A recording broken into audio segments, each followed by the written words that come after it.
In the private session. Motion. Second. All in favor? All in favor? Aye. Aye. All right. Do this again, right?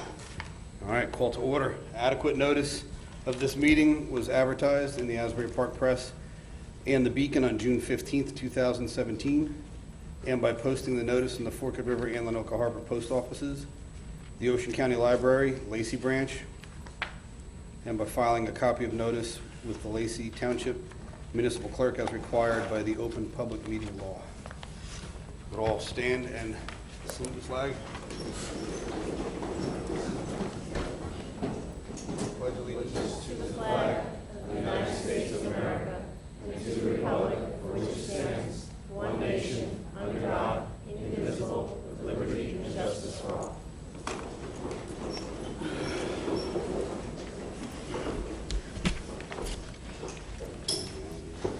How many pages is this? 29. All right. Okay. Can I get a motion to approve the minutes of the private session held on May 8th, 2017? Motion. Second? Roll. Mr. Morandi? Yes. Mr. Saletti? Yes. Mrs. DeSenza? Yes. Mr. Claus? Yes. Oh, that's it, huh? And a motion to approve the minutes for the agenda meeting held on May 15th, 2017? Move. Second. Mr. Roll. Morandi? Yes. Mr. Saletti? Yes. Mrs. DeSenza? Yes. Mr. Claus? Yes. And a motion to approve the minutes of the private session held on May 15th, 2017. Move. Second. Roll. Mr. Morandi? Yes. Mr. Saletti? Yes. Mrs. DeSenza? Yes. Mr. Claus? Yes. And a motion to approve the minutes of the regular meeting and appropriate attachments held on May 15th, 2017. Move. Second. Roll. Mr. Morandi? Yes. Mr. Saletti? Yes. Mrs. DeSenza? Yes. Mr. Claus? Yes.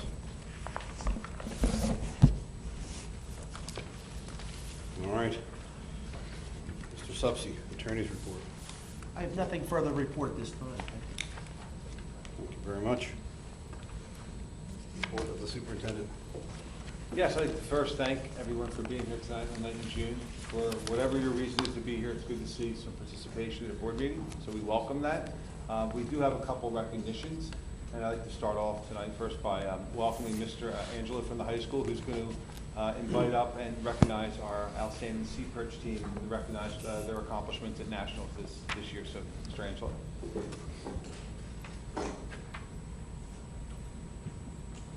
Thank you, Mr. Wigley. Thank you, board. Thank you, everybody, for attending tonight. This past May 20th, down at Georgia Tech University, members from our robotics club and STEM Academy did a fantastic job representing Lacey Township community and representing the STEM Academy. They placed first overall in the engineering notebook competition. They placed second overall in the open presentation competition. And they also received an overall ranking of 4th nationwide. So this is a remarkable accomplishment, not only for our students, but also for our mentors of the program. It was a competition that included upwards of 200 schools nationwide and internationally as well. So it's a fantastic accomplishment. I can't thank our students enough for the commitment they've put into not just the Sea Perch competition, but also representing the school community and representing the STEM program. So I'd like to thank two students first and foremost. The first young lady is going to go to Philadelphia University in the fall. She impressed me personally so much with her dedication to the engineering notebook. I wish he would have brought it tonight, but it is a work of art. Believe me when I say that. The specifics, the details that went into it, she really has a gift, and I know she's going to do a great job at Philadelphia University in the fall. We're going to miss her. They're getting an extremely great asset.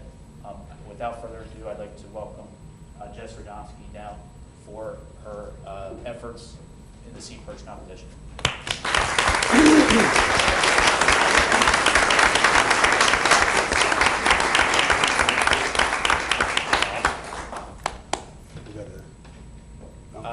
next young man as part of the group was, I guess you would say, the driver, the brains behind the operation. He was the one really in charge of the robot once it goes into the water.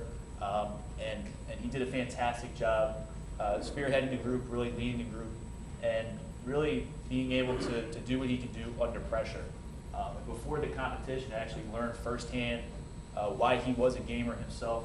He actually ran me pretty hard in the ping pong competition we had the night before. So I saw his competitive side, and I saw why he was in the position that he is, and that is the driver of the Sea Perch itself. Phenomenal young man. He's going to Arizona State University. I know he's an incredibly intelligent young man, but more importantly, he works extremely hard, like Jess and also Joe Nagy, who could not be in attendance tonight. So I want to thank our next contestant and valued member of the team, Mr. Daniel Reed.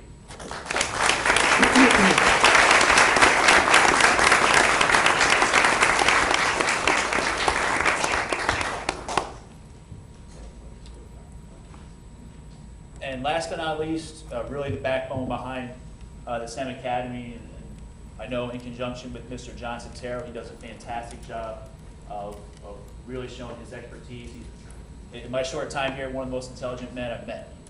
But beyond that, he challenges our students, and he builds relationships with them that extend beyond the classroom.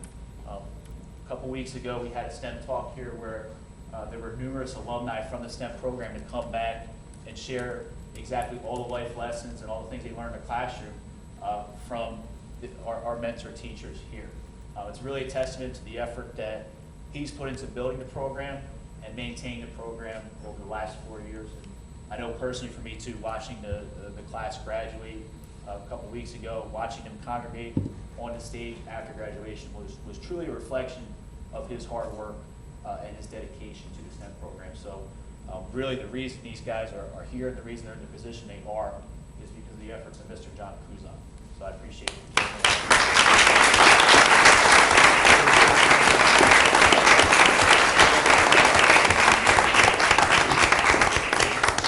I just want to say, again, congratulations to these two major components to this team. Joe Nagy's on a school trip, he can't be here today. That third component, been to nationals 2 years in a row, and last year they got first place in presentation. This year they got second place in presentation, and they also got for first place in the poster competition, and they got just accolades back to back, which has been awesome. And I appreciate Mr. Angelo actually able to take the trip with us and chaperone us, and I appreciate his time and effort he's put into the program. And I just wish these guys the best of luck next year as they go on to college, and we try to build another team. So congratulations.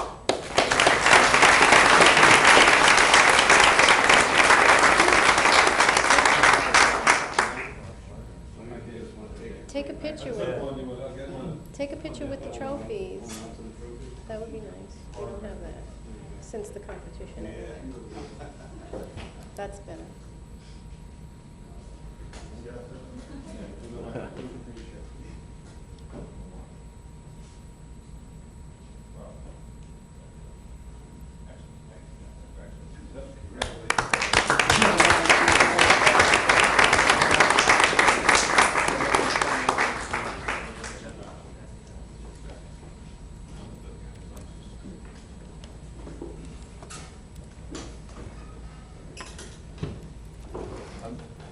On behalf of Mr. Brandis, I'd like to introduce a student who did something special in our community. I think it was the end of the summer last year, but I'd like to invite him down with me if he's here in the audience.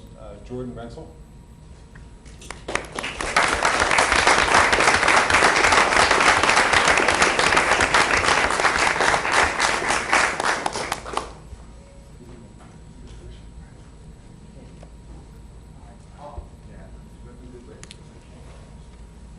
When was it? Summer?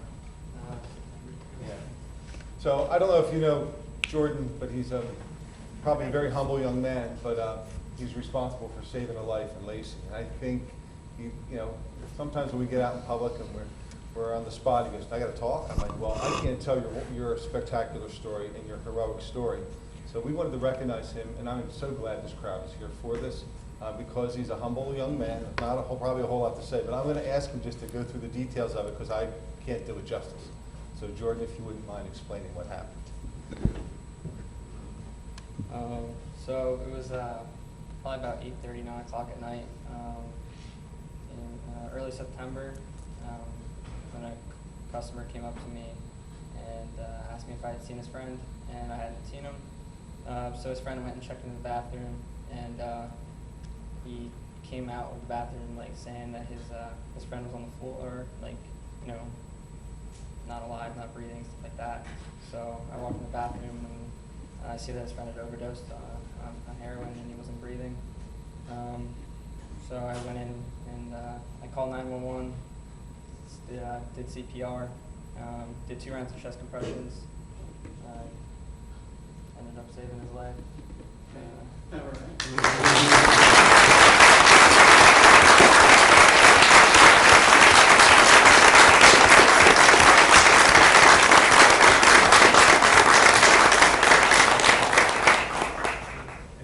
I wanted to recognize him in front of the board earlier in the year, but there was some conflicts in getting it in here. But this is what we want to see from our community: caring, others before himself.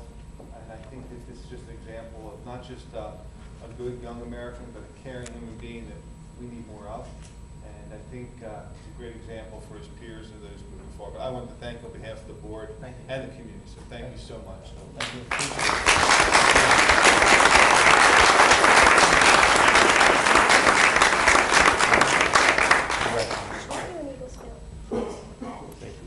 Jordan left out that he's an Eagle Scout.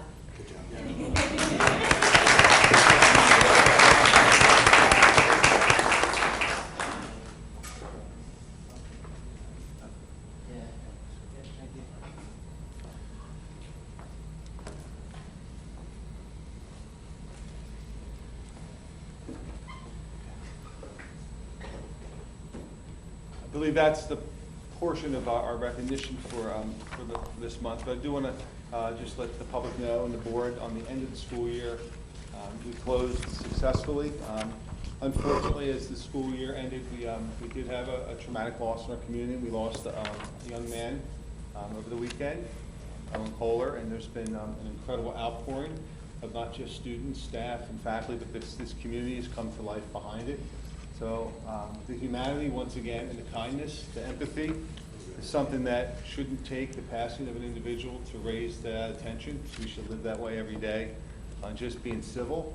It has brought some good signs out across the board, and the power of that young man, his legacy behind is going to last a very long time, and we're not going to let that go away.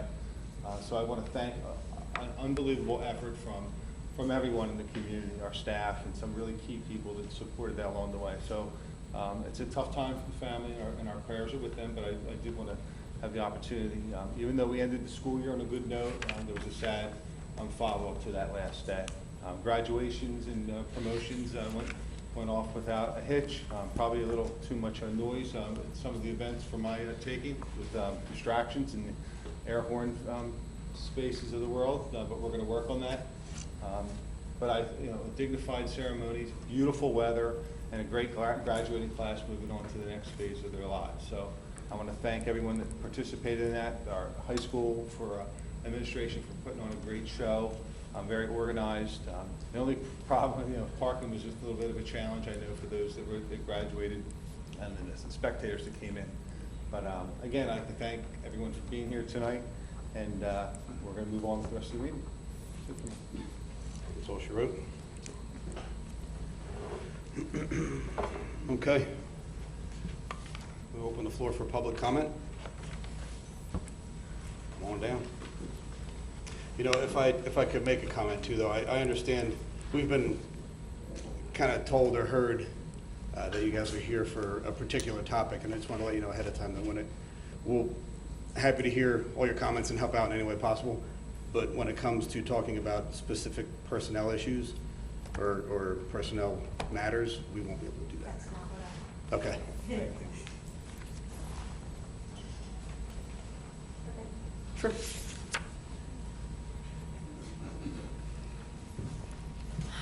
My name is Jacqueline Lynch. I'm a parent of 3 students in this district. I've lived in Lacey for 20 years. I love our little town, and I know that you were just speaking about Owen and his family, and it is nice to see the community coming out, because that is what our community is. You know, some people are afraid to say anything because they don't want to get involved, but being involved is very important to keep our community as wonderful as it is. That being said, I wanted to speak about the importance of drama and performing arts in education. Studies show whether children have the opportunity to perform in theater productions or help out behind the scenes, studying drama and performing arts not only engages with the creative side of the brain, it also provides an ideal balance in students' patterns of study. Like all arts, drama allows students to communicate with and understand others in new ways. Drama is an important tool for preparing students to live and work in a world that is increasingly team-oriented rather than hierarchical. Drama also helps students develop tolerance and empathy, which you were speaking about. Whereas arts education, comprising a rich array of disciplines, including dance, music, theater, media arts, literature, design, and visual arts, is a core academic subject and an essential element of a complete and balanced education for all students. The arts allows students to perfect and practice skills not learned anywhere else in the current curriculum. Public speaking, teamwork, where diverse groups of individuals come together to work towards a common goal. The ability to learn how to handle themselves in human everyday situations that might otherwise throw them for a loop. The means to learn about and work through human emotions, disagreements, and ways to develop the ability of being a team player. It helps students build self-confidence in all areas of their lives. Teachers of the arts in our schools are so important. In a world that is increasingly focused on the best, the strongest, the biggest, not every student thrives in that environment. Not all students are athletes. Not all students will be valedictorian. But every student can learn more about themselves in the arts, whether it be music, drama, performing, dance, color guard, marching, or jazz band, working behind the scenes. The arts and those who participate in them become a family. Students who participate in the arts form friendships and lifelong bonds that last well into adulthood and help form who they become. Empathy, honesty, human emotions, friendship.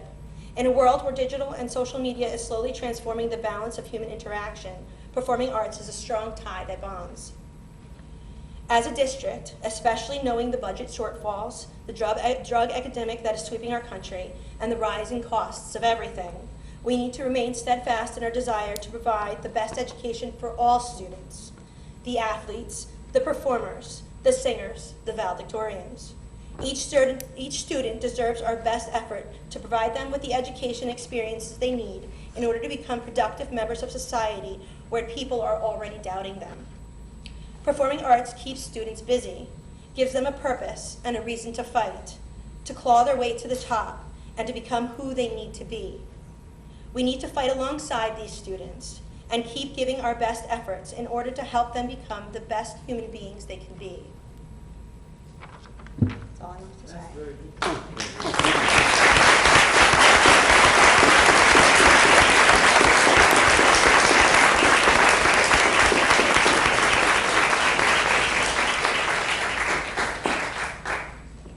Thank you.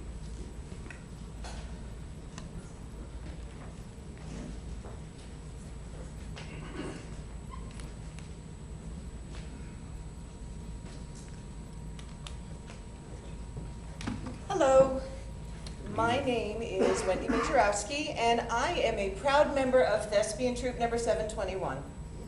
And I am very proud parent to my daughter Laura, who was just inducted into the Thespian Troupe number 8045 just a few short weeks ago. I have 2 children who have participated in the theater arts program at this school, as well as participating myself many, many moons ago, which is why I need to put my reading glasses on. I have also served as a stage parent in Lacey Township High School, helping to feed the kids, which is very important for them when they're in their productions. So I've been around and I've actually seen a lot. So I'm here today to speak to you about the theater arts and its role in our children's development and to advocate for an amazing and caring and compassionate, dedicated teacher to them, which is Mr. Bodner. And I know we can't talk personnel, but I'm going to throw his name out there anyway. So I would like to begin by sharing a quote from Charles Fowler's work in Strong Arts, Strong Schools, A Promising Potential and Short-Sighted Disregard of the Arts in American Schooling. And I quote, "We do not need more and better arts education, which includes theater, to develop more and better artists any more than we need mathematics in the core curriculum, primarily to develop mathematicians. Rather, we need more and better arts education, including theater, to provide better educated human beings, citizens who will value and evolve a worthy American civilization. Better educated human beings, that is the justification for making the arts an essential part of a general or basic education." So like many high schoolers, I kind of struggled to find my place way back in high school. I was a straight A student, student government, softball, soccer, band, all-state choir, all of my teachers' favorites the entire way, but yet I struggled to find who I was instead of just filling a role of a college checklist, which is what we so often do in high school. Check, that'll look good on a resume, check, that'll look good on a resume. I needed to grow in confidence and be the person inside who everybody else thought that I was outside. So I found this in the theater arts program with a woman by the name of Iris Falkoff. She was my drama teacher and the be-all of the theater education stage program. But it wasn't just the performing on stage that granted me the confidence and the direction that I needed. It was the actual classroom work and the exercises and the assignment that helped to give me the space to develop who I am and be okay with that. I see now in my daughter Laura, who, if you don't know her, my daughter is autistic. She was diagnosed autistic at 3.5 years. She has been studying under Mr. Bodner for that entire 3 years now of her high school career and participating on stage as an actress. This past year, she starred in the production of Almost Maine and also as Glinda in The Wiz, and she sang a solo on stage. Not sure, thank you. I'm not sure if any of you got to come to see the show. If you didn't, you really should have, be there to support these children and the accomplishments that they have. But I know that my own thing, we're just witnessing my magic moment of my magic daughter who was out there, you know, it's not enough because there's other kids that come behind who need that confidence that this can create as well. In theater arts, in education in classrooms, there's a lot of different things that they learn. It's not just about reciting lines from a play. It's confidence building, leadership, skills development, teamwork skills, public speaking skills, understanding multiple points of view, communication, adaptability, kinesthetic learning, learning how to give and receive criticism. Very important in this day and age of the, hey, you did a great job, here's a trophy. No, you need to be told what you're not doing right too. Focus and concentration skills, building a strong work ethic, interpreting nonverbal cues, cultivating creativity, practical problem solving, stress relief, getting to know yourself, maintaining mental presence. All these skills are taught by Mr. Bodner in his acting classes. And even if the students never perform on stage or never perform again after they leave high school, they're going to know more about themselves from that than they would have if they had not taken his classes. My point being here that it was not possible without a team of folks behind my daughter, a mother's love only goes so far, to push her to the point that she is and to who she has developed into.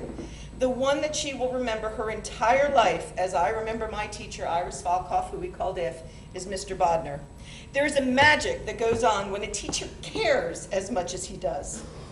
I have passed by the school many weekends on Saturday, Sunday, and seen his car as the only car parked outside in front of that auditorium.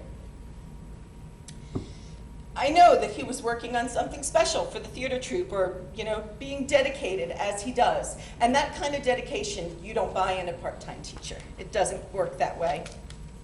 Do you pay him for that, for all those extra hours? I know there's stipends that are included. I was going through the list and looking at all the stipends that you give to all the athletic coaches and everybody and adding those up and thinking about Mr. Bodner all by himself in there.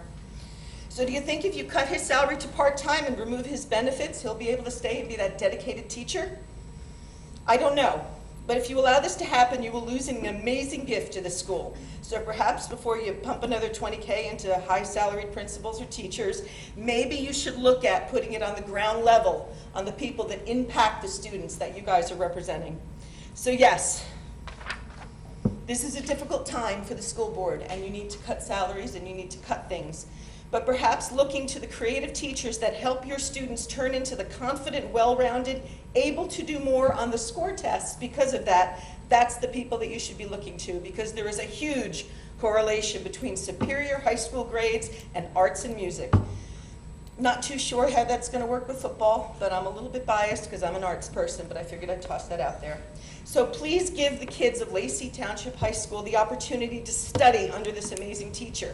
They will not remember the verses of the Shakespearean plays that he makes them recite in class 20 years later, but they will demonstrate the confidence that being able to transport to another world to speak his lines will impart. And they will remember Mr. Bodner, the teacher who gave them that confidence. Thank you.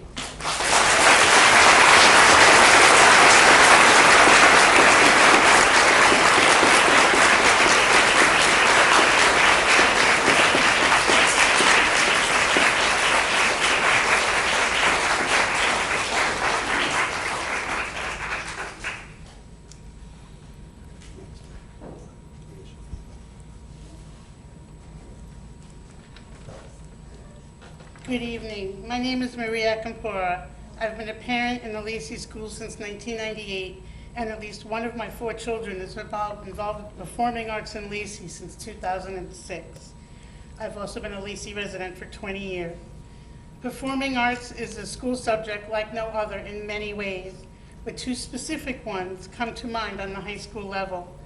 First, unlike conventional, more academic subjects where a teacher sees a student for only 1 year, maybe 2, our performing arts teachers are involved with many of the students for the entire 4 years of high school. They have built a rapport with our kids that isn't based on facts and figures and homework, but rather feelings and emotions and creativity. You have to be able to feel a piece of music or a line of dialogue. It's not easy to teach.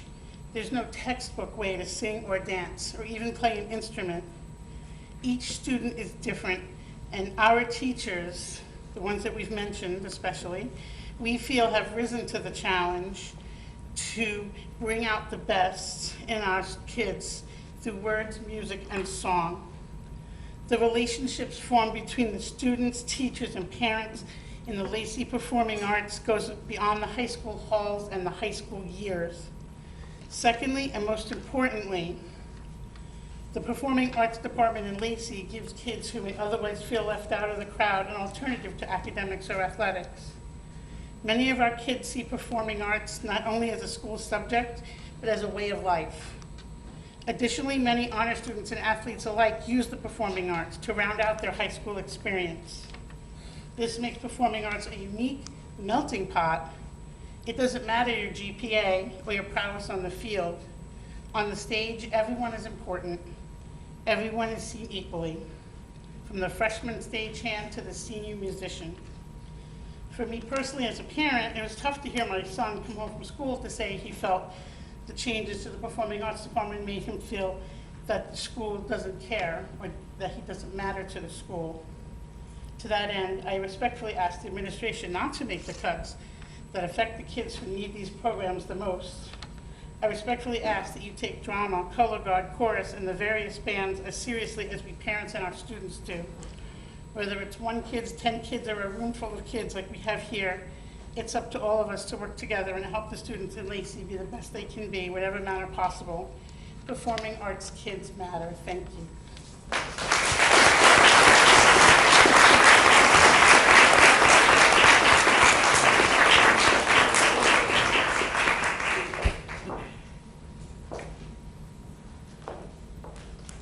Just a quick note though too, before everybody starts to come down, if we could allow 1 person to sit down and, give them their time, and then then we'll call the next person in, sort of thing, We got to keep some sort of organization.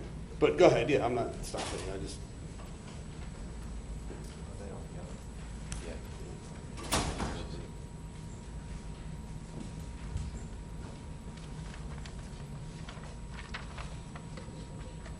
Okay, I'm Colleen Rabensky from Forked River, been here 25 years. I have 2 children. My daughter graduated 2013. My son's going to be a senior next year. I have some of the accomplishments that the drama club has done so far. How to Succeed in Business Without Really Trying, spring of 2013. Winner for Best Actor in a Comedy, John Capicelli. Nominated Best Actress in a Comedy, Amanda Mangato. Nominated Best Supporting Actor in a Comedy, Phil Siciliano. Winner Best Supporting Actress in a Comedy, Melanie St. Clair. Nominated Best Supporting Actress in a Comedy, Tori Indigen. Winner Best Choreography. Nominated Best Show, and winner for Lights and Sound.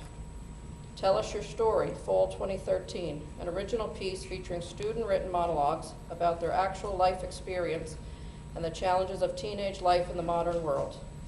Seussical, Spring 2014, winner, Best Actor, Chris Alou. Nominated Best Supporting Actor, Javery James. Nominated Best Supporting Actress, Alyssa Corman. Winner, Best Featured Ensemble Group, The Wickersham Brothers, Walik Othello, Vinny Algazar, Jacob Paston. Nominated Best Review Team. Nominated Best Lighting Design. Nominated Best Sound Design. Nominated Best Costumes. Winner, Best Program Design. This was the first time the Drama Club undertook a district tour of the other schools to celebrate their work and share a live theatrical performance with students in all district buildings. Stained Glass 2014, an original piece written by 5 students over the summer in a playwriting workshop that explores secrets and lies in an affluent suburb. Student writers included Sarah Fichot, Hannah Lemke, Isabella Perry, Adam Lookup, and Chris Alou. The Wedding Singer, Spring 2015. Winner Best Supporting Actor, Vinny Algazar. Nominated Outstanding Ensemble. Winner of the Shore Award for Outstanding Hospitality Towards Other Schools. Nominated Best Review Team. Nominated Best Lighting Design. Nominated Best Sound Design. Nominated Best Props and Special Effects.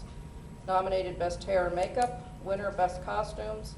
Nominated Best Lobby Design. Nominated Best Stage Crew. This was the final year the Ocean Arts Awards were in existence. Hello, my name is Melanie Rubensky, and I also have a continuation on the amazing shows that Mr. Bodnar has produced. So, Improv Show 2015, using a cast of 10 and 2 student directors as hosts, the Drama Club presented their first evening of improvisational comedy. These unscripted scenes and games tested the performers' abilities to think on their feet while creating theater. A Christmas Carol, Fall 2015. Using a cast of 10 and the essentials of poor theater, the students took on the classic Charles Dickens tale. This was the second time the Drama Club undertook a district tour of the other schools to promote their work and share a live theatrical performance with students in all district buildings. The Mystery of Edwin Drood, Spring 2016. This interactive tale used audience participation to vote on different possible endings to Charles Dickens' final, unfinished novel about a murder mystery. Performers and crew members needed to be ready for any of over 100 possible endings. Shakespeare Festival. Following the ideas of the students, the Drama Club produced their first collection of excerpts from Shakespeare's work. 5 student directors and numerous student actors performed scenes, soliloquies, and songs that celebrated the work of William Shakespeare. Almost Maine, Fall 2016. Using a cast of 10, the Drama Club explored the complexities of modern love, romance, and relationship in a fictional town in northern Maine. The 3 male cast members played a minimum of 3 roles each, pushing their limits of creativity and dramatic performance. The Wiz, Spring 2017. Working with a cast of 18, the Drama Club produced the popular retelling of The Wizard of Oz with dazzling, handcrafted costumes made primarily out of duct tape and cardstock. Improv Show, Spring 2017. Using a cast of 6 and 2 student directors. As hosts, the Drama Club presented their second evening of improvisational comedy. The event will now be run biannually in conjunction with the Shakespeare Festival. These unscripted scenes and games tested the performers' abilities to think on their feet while creating theater.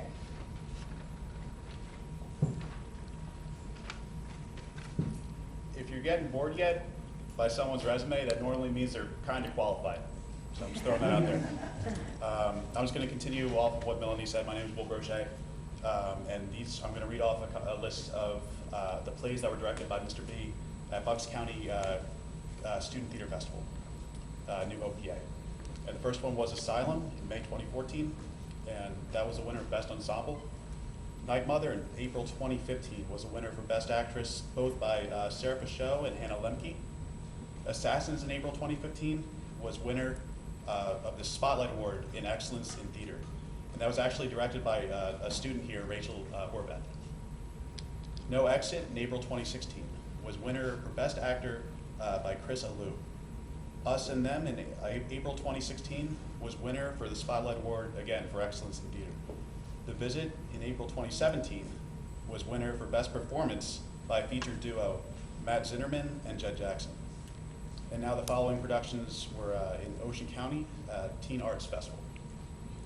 Angels in America, March 2015, winner for Excellence in Theater by Chris Alou. The Wedding Singer, March 2015, nominated for Excellence in Theater by Adam Lookup and Hannah Lemke.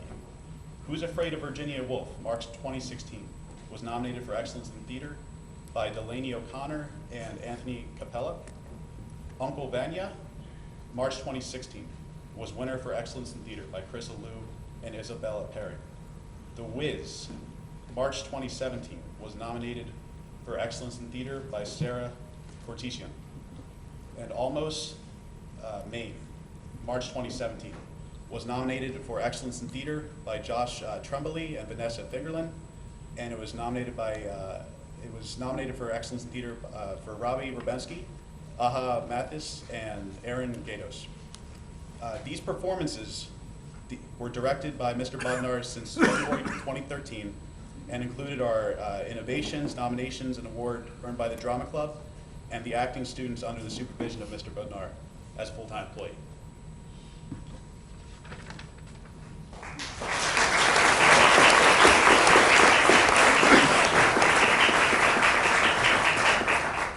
As a side note from what the accomplishments that Mr. Bernard has done, I just have a few quick points. I was able to shadow him for a day when I was in high school because he knew I was interested in becoming a teacher. He allowed me to follow him around for the day, and as of right now, I just graduated the College of New Jersey with both a teaching degree and a degree in English because he has also opened the doors for my love of literature. He taught us more about history than I've learned in some of my own history classes. I was also able to take a British theater course in London, and I can thank Mr. Bernard for all of that.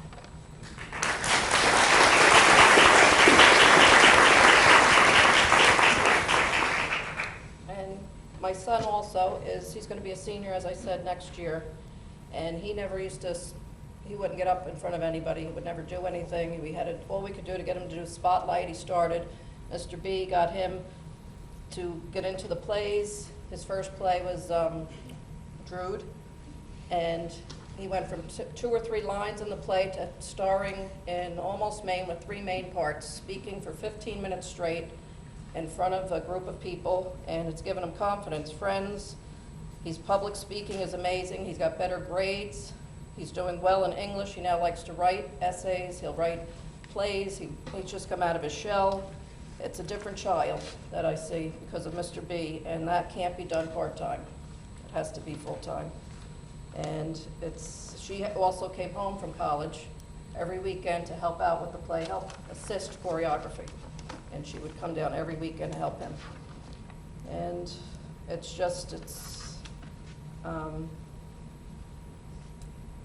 just need to be, he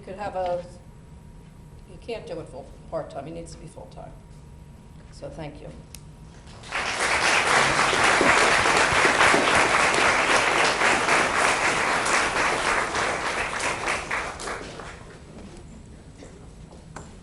Anybody else on this side? We want to work our way across if you don't mind. Yeah, we'll keep it organized. No.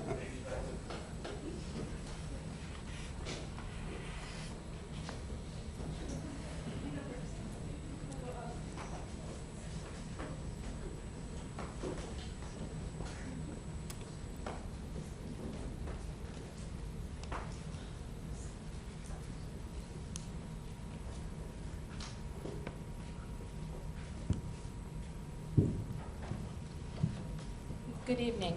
My name is Lisa Glenn, and I've lived in Forked River for the last 16 years. I'm not very good when it comes to public speaking, so just bear with me. I have 7 children. 3 have graduated Lacey High School, and 4 are still in Lacey schools. My oldest graduated in 2012, and my youngest will graduate in 2025. For the last 16 years, I've had children involved in the performing arts at various levels. They have been involved with band, choir, drama. I've had children involved at the high school level for the past 9 years. My oldest daughter started high school in 2008 and was thrilled to be able to take acting classes as well as audition and be part of the high school productions. My other daughters have followed in her footsteps, and my daughters have even come back after graduating to lend a hand. My 2 youngest are looking forward to when they start high school and can now take the acting classes and be part of the high school productions. I have seen many of the LTHS productions in the last 9 years. 7 kids, you can imagine. The talent of some of these students is amazing. Over the last few years, our students have won in various categories at the Ocean Arts Awards, as you have just heard. This is due to their hard work and dedication, as well as the hard work and dedication of their teacher, Mr. Bodner, as a full-time employee. The students have been introduced to many major pieces of dramatic literature, as you have heard. The students have read, seen performances of, and critiqued a significant portion of these works, which includes plays and musicals, classical pieces, and contemporary pieces from both American and international writers. They were taught to the acting students under the supervision of Mr. Bodner as a full-time employee. The drama club and the acting students have given and received support from numerous clubs, classes, and community programs, again, under the supervision of Mr. Bodner as a full-time employee. I was very surprised to hear that his position would no longer be full-time. For my children, as well as many other students, the performing arts is their sport. Students who enroll in classes for the performing arts, including theater, typically feel that the auditorium, the rehearsal rooms, the choir and band rooms are their safe spots in the entire school. When they have problems or they have issues going on, they feel they can trust their drama teacher to talk to them. They can trust their band, their choir director. This is who they go to talk to. The welfare of our students is a full-time job, not a part-time job. Mr. Bodner was informed that his position would be reduced to part-time without health benefits for the 2017-2018 school year.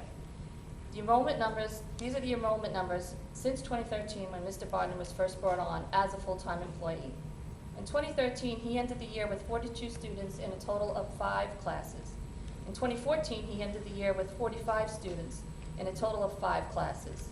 In 2015, he ended with 54 students in 5 classes. In 2016, 92 students, and in 2017, 53 students. According to the high school administration, 58 students are enrolled in his classes for next year. So why, if the numbers have actually increased by 5, is his position being reduced to part-time? He teaches a number of students with special needs. The average amount of students with an IEP or 504 ranged from 19% to 26% from 2013 to 2017. Additionally, Mr. Bodner works with a number of students on the autism spectrum, both in his classes and with the drama club. I personally know a number of these students and have seen how drama has had a positive impact on their lives. Mr. Bodner was informed that he would teach 3 or 4 classes in the upcoming school year, as opposed to the 5 classes that the majority of faculty teach during the year. He was offered the opportunity to return full-time in the 2018-2019 school year if he were to grow the student population of his academic program. How is Mr. Bodner supposed to grow the student population of his academic program when the administration is reducing his position to part-time? I have also heard from a number of students, including my own children, that the guidance department has been discouraging the students from taking the acting classes. How can you grow a program when they're being discouraged from taking them? Mr. Bodner offered 6 plans to the high school administration as a means of filling his schedule and growing his program for next year. 5 of those plans would allow Mr. Bodner to complete his schedule with 5 classes. For the 6th plan, he proposed that the district help supplement his part-time income by establishing a stipend for the proposed position of auditorium supervisor. This would require Mr. Bodner to attend and manage the technical aspects of any event happening in the auditorium. His work on the drama club productions averages around 650 additional work hours yearly. If he is to continue producing the level of theater that the students and community have come to expect, any additional income must not take away from his work at LTHS. If he is forced to be working part-time here at the school, would it not be obvious that he would seek other employment outside the school, which would now take away from his time with the children. These plans were all rejected by the high school administration. As Mrs. Majorowski stated, many skills are taught in the acting classes. I, for one, right now, would love to have taken acting so I could be better at public speaking. They are not only valuable skills for theater, but they are valuable skills that will help them through life, through a job, how to speak to a boardroom full of people, how to get up in front of people and talk, like I obviously can't. It will help them in their future careers. It's not just something that they do to become actors. It's a lot more valuable than that. We urge you to keep Mr. Bodner on as a full-time employee for the 2017-2018 school year. He is an important part of the LTHS community, and he is irreplaceable to our students. Thank you.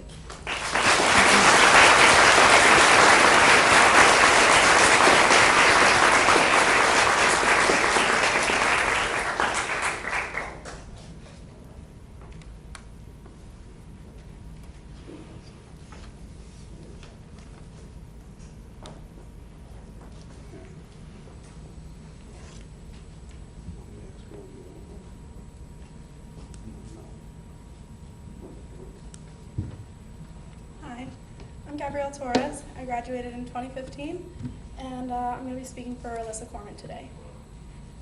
She writes, "Hello, Lacey Township High School board members. My name is Alyssa Corman. I'm an LTHS alumni, and I graduated in the year 2014. I was a participant in LTHS theater department from 2010 to 2014.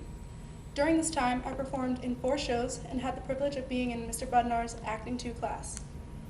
I have since gone on to study theater at Montclair State University, and as a senior graduating in spring of 2018, I have the ability to be able to share my experiences in the Lacey Township High School Performing Arts Department.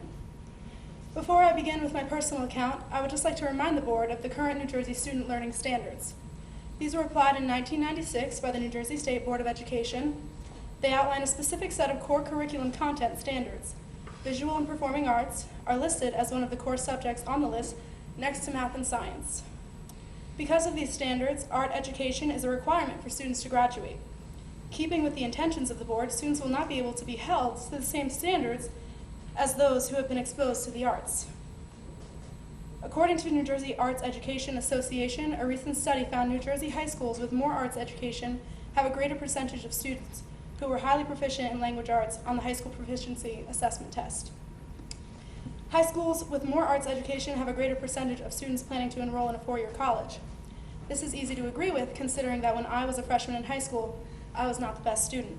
I was in low-track science, math, English, and history classes. It wasn't that I had a difficulty learning per se, but rather, I did not know how to reach my fullest potential. I did not have the courage to raise my hand in class. I did not have the ability to look a problem and think critically about what the answer could be. I was afraid to succeed because I believed that I couldn't. When I started to become involved in Mr. Budnar's drama club and acting classes, something changed. I manifested a drive to do better. In my junior year of high school, after my first lead role in the school play, I jumped from a B-track class to an honors level English class. I found a thirst for learning. I found myself being able to work in large groups without feeling overwhelmed. I was taking on more leadership roles and multitasking. I was able to take and give constructive criticism in both personal and classroom setting. I remember fondly the long days of rehearsal, singing the same 4 or 5 songs in a row, just waiting until I got it right. And once I did, the feeling of accomplishment that washed over not only myself, but also the ever-supportive Mr. Budnar. This taught me discipline. It forced me to learn that things don't come easily, and that in order to achieve not only what I need as a personal gain, but for the good of the group, took time and effort. Acting class was way more than learning how to pretend to be someone else. It taught my 16-year-old self how to empathize. I learned history, I learned famous playwrights, and how the dramas were affected by the time periods. I learned how to write critiques and how to interpret scripts. Acting class challenged me academically as much as it did emotionally. All of these traits that I picked up helped me when I reached college. This past year, I learned that I wanted to focus in the areas of dramaturgy and directing, 2 things that I believed I would never excel at, until I was given the opportunity to try. I have a different set of standards that I hold myself to because of TJ Budnar and the education that Lacey Township Performing Arts Department has installed in me. My wish is that incoming students will have the same opportunity that I had the privilege of receiving. Thank you so much for your time, and I hope that you take my words with as much value as I hold for my alma mater. Thank you.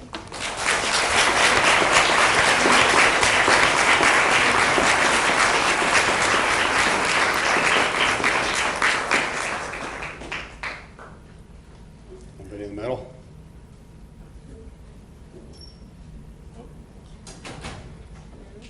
Oh, one more left. Sorry.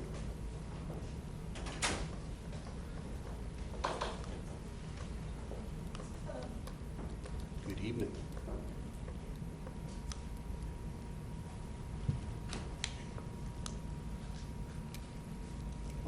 Hello, my name is Hannah Lemke, and I graduated in the year 2015 from Lacey Township High School. I am currently at the College of New Jersey, studying psychology and biology with a specialization in biopsychology. I am also currently completing an internship through AmeriCorps. I'm working with the Trenton Area Soup Kitchen to design and implement a heart healthy program for the patrons of Trenton. With this, I have learned from my acting classes, I have learned to take criticism, to communicate as a team, empathy, which is large in today's job market, time management, and I would like to mention that my college essay to the College of New Jersey was about my playwriting experiences composing stained glass with my peers. I would like to emphasize the creative problem-solving skills that have come from my experiences within Lacey's acting program, and the level of respect that my peers have shown for their higher-ups, as well as the higher-ups have shown for their students. That brings me to the leadership skills and opportunities that have been presented to me since my experiences in Lacey Township High School. You might recognize me from the morning announcements, which I did for 2 years with my fellow actor, Adam Lookup, and from the student government, for which I was vice president my senior year of high school. I would just like to say that the opportunities that theater presented to me are endless, and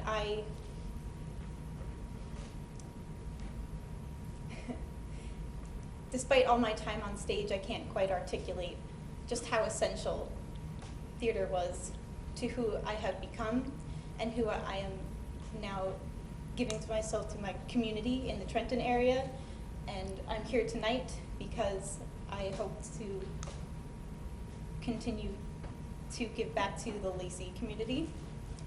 I recognize how important the theater is to this community. And as a final thought, if you are looking to help resolve the heroin issue in this town, I would advise that you do not discontinue after-school activities such as the theater program. Thank you very much.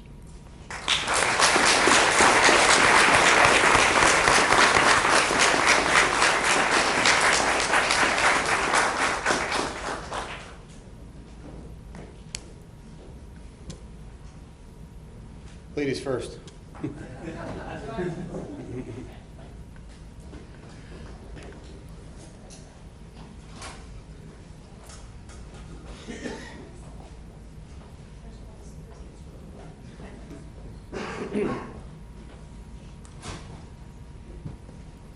Hi, my name is Taylor Risley, and my sophomore year I accidentally signed up for acting class, but it was the best mistake that I ever made. In acting class, there were no politics, and in drama club, there were no politics.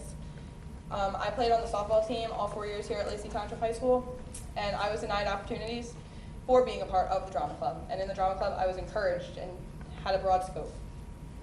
I was given opportunities that led me to where I am now, which I will be going to Montclair to study TV production and film. But Mr. Bodner was informed this morning, June 26th, that he will not be directing this year's spring musical. This came as both surprising and baffling. The reasoning Mr. Bodner was provided with as to why this decision is being made is that the administration would like to be included in the selection process of the spring show, as well as believing it would increase enrollment for the acting classes. Regarding being a part of the selection process, This is not the only show that will be put on in the 2017-2018 school year. Administration, as well as the district, expressed no interest in being involved in the selection of the show that will be put on in the fall, or any of the fundraisers that have been put together by Mr. Bodner or the members of the club. Administration did not attend the improv show, our awards night, or our variety show, and they failed to put all of our events on the school calendar. Mr. Bodner was not compensated for the past 2 fall shows, but it looked like he would be compensated for both the fall and the spring show this year. Hiring a new director for this year's spring show will not only decrease enrollment, but could prove to be detrimental to the club as a whole. Under Mr. Bodner, the club has grown exponentially over his 5-year tenure. During the 2016-2017 school year, and under a new administration, Mr. Bodner received significant pushback. Administration would often promote other projects or events over the intercom on the night of our shows. Examples being, on the opening night of The Wiz, an information night for 6 p.m. was announced over the intercom. The school FTA Broadway trip was planned on the night of a performance of The Wiz. The night of the improv show, an announcement was made encouraging people to attend a fundraiser at the local skate park, and an announcement for a job seminar was made the opening night of Almost Maine. They even went as far as to plan events in the auditorium on show nights. The performances were put into place before the school year, so all of the events were planned over top of the shows. New programs were also put in place that could entice underclassmen and pull students away from electives or extracurricular activities such as the drama club or acting classes. Despite this pushback and the implementation of new programs, the drama club grew, and student involvement and show attendance over the past school year.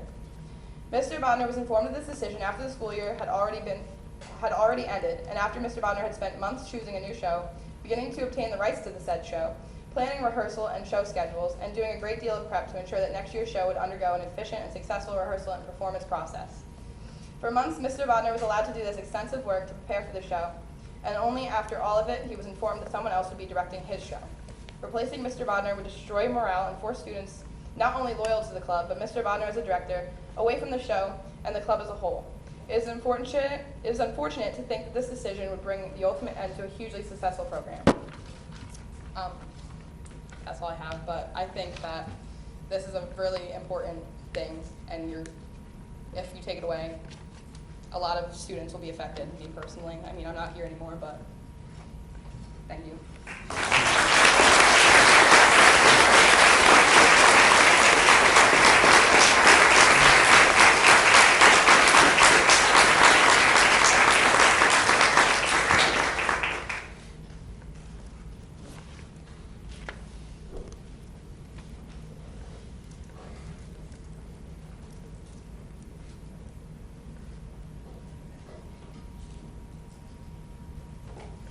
I'm just making up some finishing touches as I write this. Not much has changed since high school. So I'd like to introduce myself, board. My name is Joshua Tamboro. I am a graduate of LTHS class of 2013. I graduated OCC with my associates in 2015, and I'm currently attending Stockton University with a major in history and a concentration in education. As a precursor, I would like to say, as Laura Majorowski and others in Mr. B's program, I'm also autistic, excuse me. I was nonverbal until almost the age of 4, and being autistic, it's just like, when you're growing up, you see people, and like when you're in these occupational therapy programs and like speech programs and things like that, you wonder how these people were able to get to that point in their life, because when you're looking at them and you wonder, how am I unable to reach your level, and yet you're able, like you do it so effortlessly, and yet here I am unable to make the proper R sound when I'm speaking. So this has meaning. So in terms of acting, one of the most essential traits to acting is that there are other perspectives besides your own. And I feel as though this is a crucial thing to understand and grasp, especially in this harsh political climate that we are currently in. Anyway, Mr. B came into the drama club my senior year. He came during the time when the current acting teacher, who I had for almost 4 years, Mr. Stike, was leaving he was promoted to a new position. So at that time, things were a little tense. We were wondering, like, oh, who's it going to be? We had our hopes up that he was going to get it, and he did, because he's B. But so we were genuinely concerned as to that. But then of course, he came up on top. And I'm wearing the show that we actually did my senior year, How to Succeed in Business. And when it comes to how to succeed in acting class, Mr. B excels, and he plays it the company way.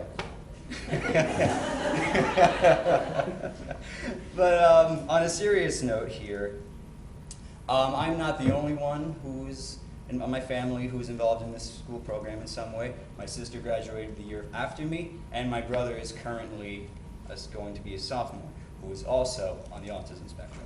Whereas David, my little brother, is he's outgoing in different ways than I am, where I didn't consider myself outgoing, but he's also not outgoing in ways that he should be, whereas I consider myself to be. So Mr. B is a monumental help for things like communication, which I feel as though David could use a little work on. Like, he was constantly texting my mom, like telling her, like, oh, David didn't tell me this, so okay, I guess this is happening. And it was like, so he's a very vital asset to this. I'd like to make a note here that when Terry Lacalandra, the former choir director, retired in 2013, the choir numbers dropped from 100 plus to 20. Now, I personally don't believe anybody can recover from a staggering drop such as that. But I feel as though Mr. B has held up exceptionally well considering things like that. And I understand that there is a new director in store, so ideally, I'd like to see them, because rather than have someone like come in who's new and not experienced to the program, I think we should stick with our guns here and see what this new person in question is capable of. So in closing, one more thing. In terms of that, acting is much more crucial to musicals than solely vocal talent. If it were solely based on vocal talent, it would be a recital, which they already have in terms of vocal and choir things. In closing, I would like to say, if you would like to contribute to children who are at one point unable to express themselves through words, to stand in front of their peers and express themselves and try and gain perspective, I would encourage you to keep Mr. B as full-time status. And that's all I have to say.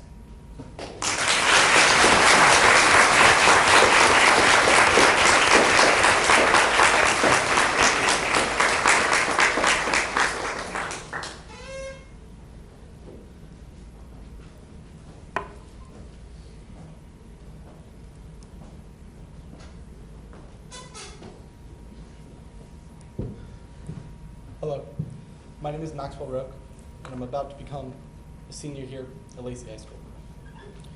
If you look into the audience over here, you will see tons of drama students who really care about the arts, who really care about what they do.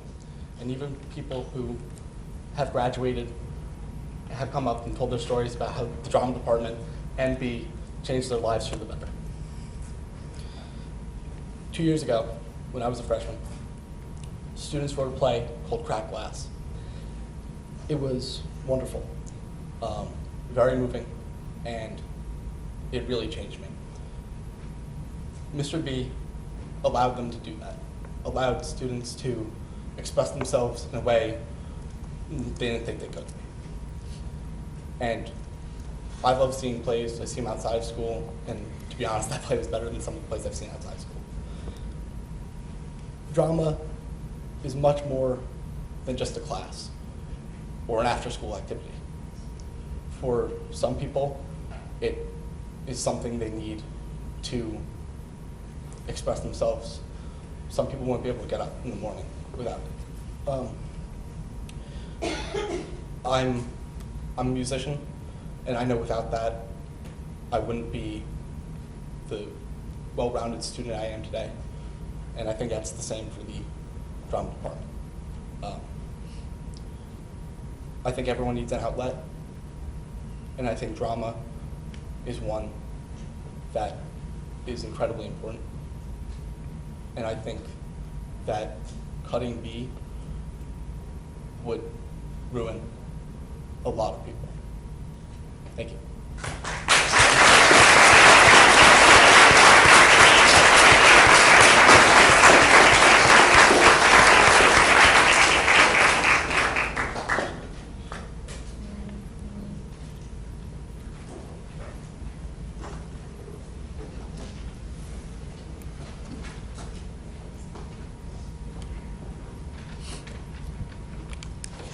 My name is Winter Rose Barney.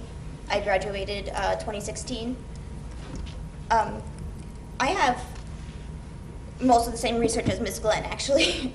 So most of my speech is just redundant. Like I said. I did a lot of the same research because I am one of these students with an IEP or 504 plan. I have depression and anxiety and a whole slew of diagnoses that you don't really need to hear. I was chosen to be a lighting assistant my freshman year, and I never was an actor. I'm actually pursuing science. I want to be a nuclear physicist.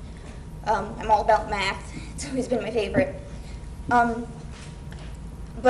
I came from a bad background. My family is part of the heroin epidemic. I'm currently raising my methadone baby nephew from my brother's son. And he was actually used in the most recent ad by Chris Christie. He was the baby that he held. With freshman year was the year that things really kind of went down for me. That was the year that my father first went to jail, and that my brother, it was like the worst year basically. And being in drama club, there were so many hours. I used to be, long ago, a user myself, and being active in all of these clubs and everything, just not even so much the content of the clubs, which of course are important, but just the many hours dedicated to it are extremely helpful. And it discourages you to engage in a lifestyle where you won't be able to perform at your best because you need to be 100% every time you're there.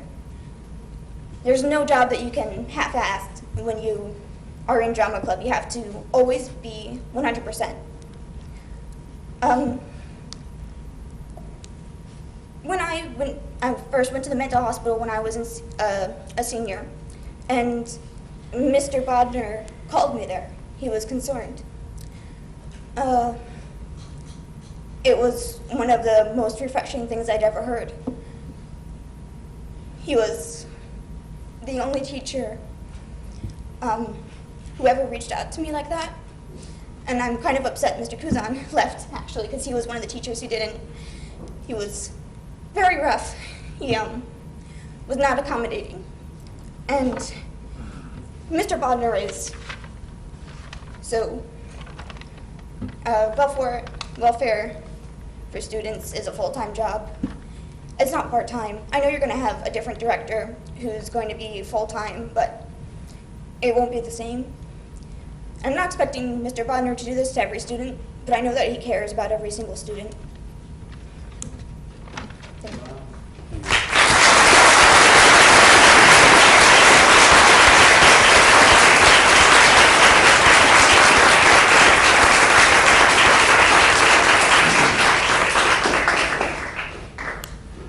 Anybody else in the middle?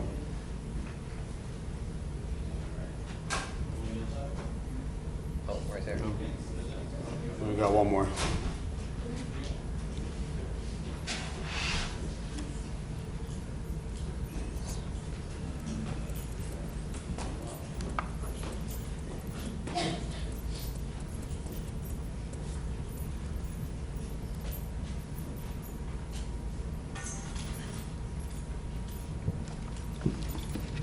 Hello. My name is Victoria Campbell, and for those of you that know, I'm involved in a lot of school activities over the past 4 years, totaling up to 18 after-school activities. I've been involved in varsity football, debate, international, color guard, as well as many others, and I'm a proud graduate of Lacey Township High School's Drama Club.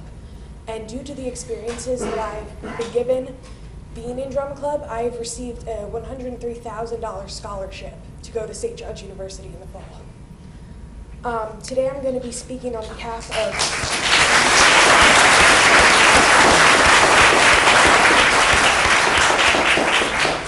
Thank you. Today I'm going to be speaking on behalf of Kylie O'Neill, who couldn't be here today, sadly. So she writes, "My name is Kylie O'Neill, and I'm not here to give you a pity story. I'm here to try and change your mind about making my acting teacher, Mr. Barnard, part-time, not making him part-time. Mr. B's class is most students home away from home. Mr. Rodnar has been my #1 supporter going through my high school career. When I get good news about a grade or when I've accomplished something like a special goal, he is the first person I email or go to because aside from being my teacher, he is someone I know I can depend on to be proud of my accomplishments. If what is happening follows through and the plans proposed are not used to save his job and this amazing program, I will lose the person who has made the biggest impact on my life. Along with other students, he has become our biggest supporter. He is full of wisdom and knowledge and has always been the light at the end of the tunnel for many students, as you could tell. You will not find another teacher like him. He has touched the lives of many students and is definitely someone I look up to in my life.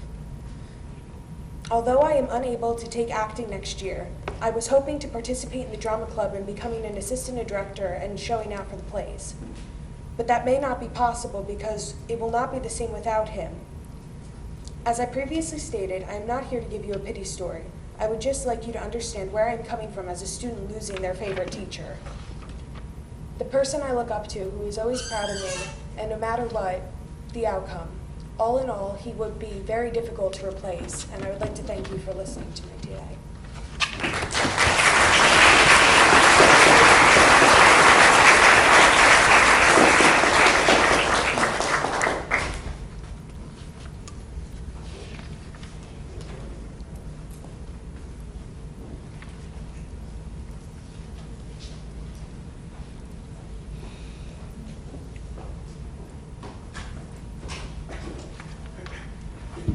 Hello?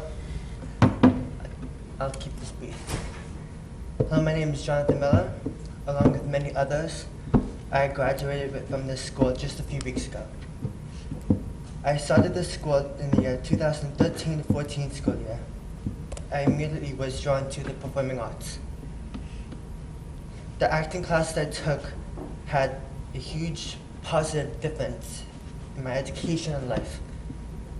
Through acting, I have learned many life skills that would help me pursue myself in life in college and afterwards. Such skills include building self-confidence within myself that I never had. Not being able to project, not being able to afraid to project when I need to. Being able to grow as a performer and as a person inside. That's something special that I learned from taking Mr. B's acting class. There's acceptance, diversity, and love within this department, and I was glad to be a part of it, and I wouldn't change anything if I had the chance. Thank you. Thank you.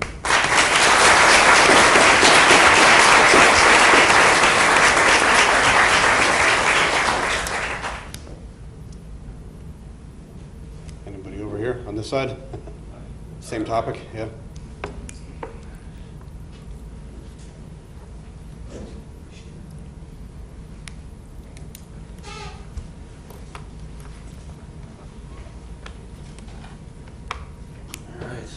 My name's Rich Fingerlin. I'm a proud father of Vanessa Fingerlin, who's a part of the drama program. And we actually moved here a little bit over a year ago.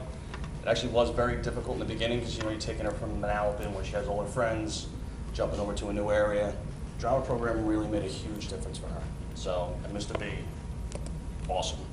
So, just want to go through a couple things and why I feel that this is not just a part-time position, because there's a million things that they do on top of everything else. So this list represents some of the support Mr. Bodner and his acting students have both given and received since February 2013. Include all clubs, classes, and community programs, working with drama club and acting students under the supervision of Mr. Bodner and full-time employee, as a full-time employee. So we got Red Night Out, Red Ribbon Week, Association Against Drugs and Alcohol, Battle of the Classes, The Amazing Race, 8th grade orientation, Back to School Night, Integration Club, Lacey Township Middle School Drama Club, Mare Program at Cedar Creek, Forked River School, Lenoka Harbor School, Mill Pond School, Lacey Township Women's Club, Lacey Township Municipal Alliance, Lacey Township Rotary Club, Renaissance Night, Miss Singer's Fashion Design classes, Miss Risden's MH classes, Mr. Muirman's Telecom classes, Student Government Association, National Honor Society, choir, concert band, jazz band, marching band, color guard, and the dance team. So basically there's a lot more things that they're doing on top of everything that they do normally, which I know they go home, it's not really like they're stopping their work. So a full-time position is really, it's kind of comical when you really look at it, because a part-time position is a full-time position, but he's just not going to get paid for it. So I just think you really should look at it in that aspect of it, because he deserves a lot, especially for what he's done for my kid. So that's it.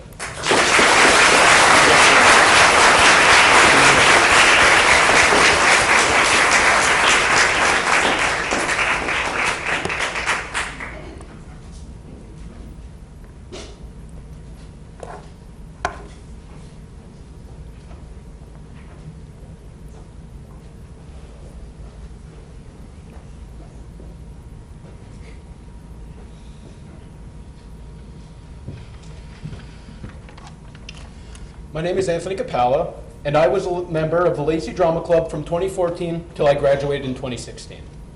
I am the creator and former lead director of the Shakespeare Festival, a drama club fundraiser. I originally brought this idea to Mr. Budnar in an effort to incorporate interest from outside of the drama club. The works of William Shakespeare are in the English curriculum for grades 12 through 9, so my intentions were to incorporate the lessons of the English department into a show to raise money for the club, as well as promote a more accessible form of education for this admittedly complicated material. Mr. Budnar gave me full control of this show. I decided what pieces will be performed, who will be involved in the show, how it is structured, and how it was advertised. This show was set to become biannual, running in accordance with the improv show, and to be entirely directed and run by students.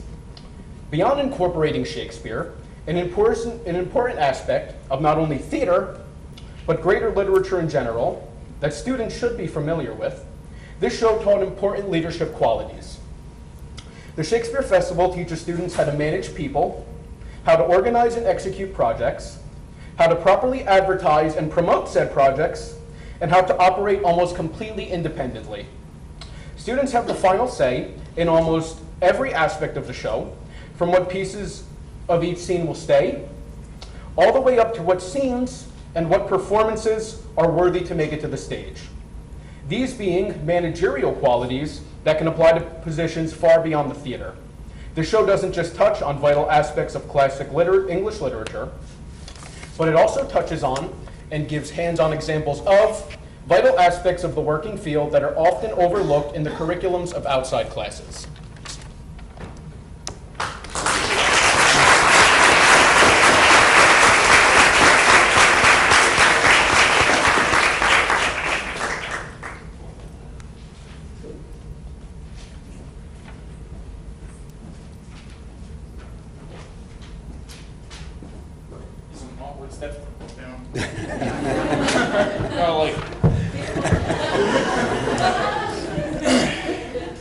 Hello, board. Nice to meet you. I'm Adam Lookup. I graduated here in 2015. 2 years. Wow. I know it doesn't seem like a lot, but to me it's a lot.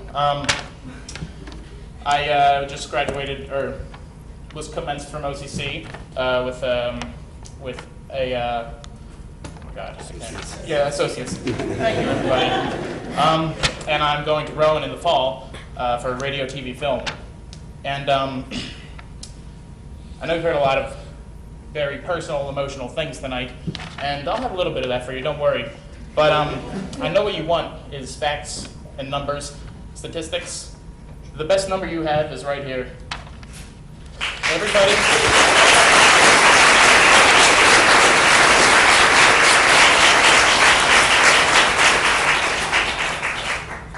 I don't want to say I challenge you because I don't want any teacher to go through this, but I challenge you to find another teacher that this many kids will show up for to support, like he supported all of us.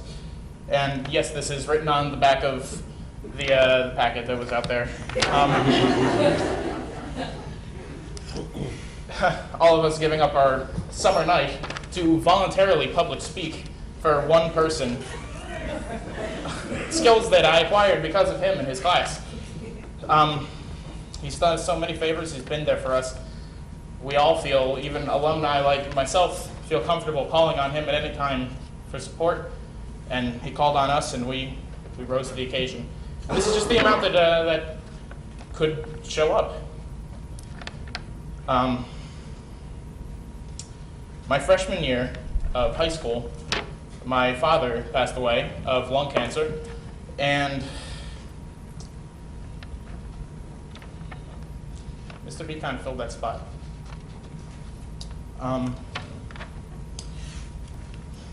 We say making student achievement is our top priority. He made it his. He pushed me, and I rose to make my own opportunities, to become president of the Thespian Society and the club, to care about the rest of my schoolwork, to apply to NHS, something I had previously decided I wasn't going to do. I now cared about getting into college and doing something. So, all I have to say is that he's an extremely valuable asset, and I think that by making him part-time, you could risk losing something really special. So, thank you for your time.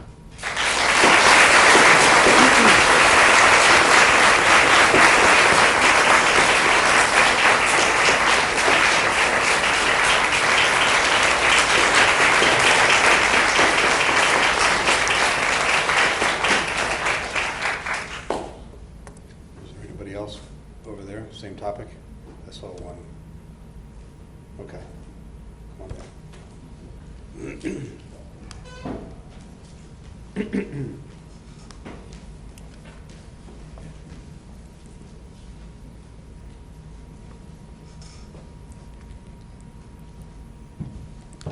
Hi, my name is Ellen Medall. I've been before the board before, and I've met with many of the administrators.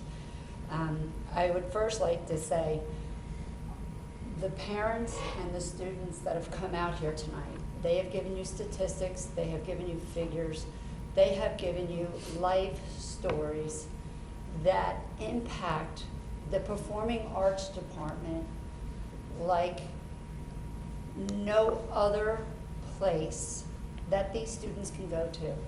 I have to tell you, in the performing arts, they are a family. They are the greatest guidance counselors this school will ever have, because it is the safest.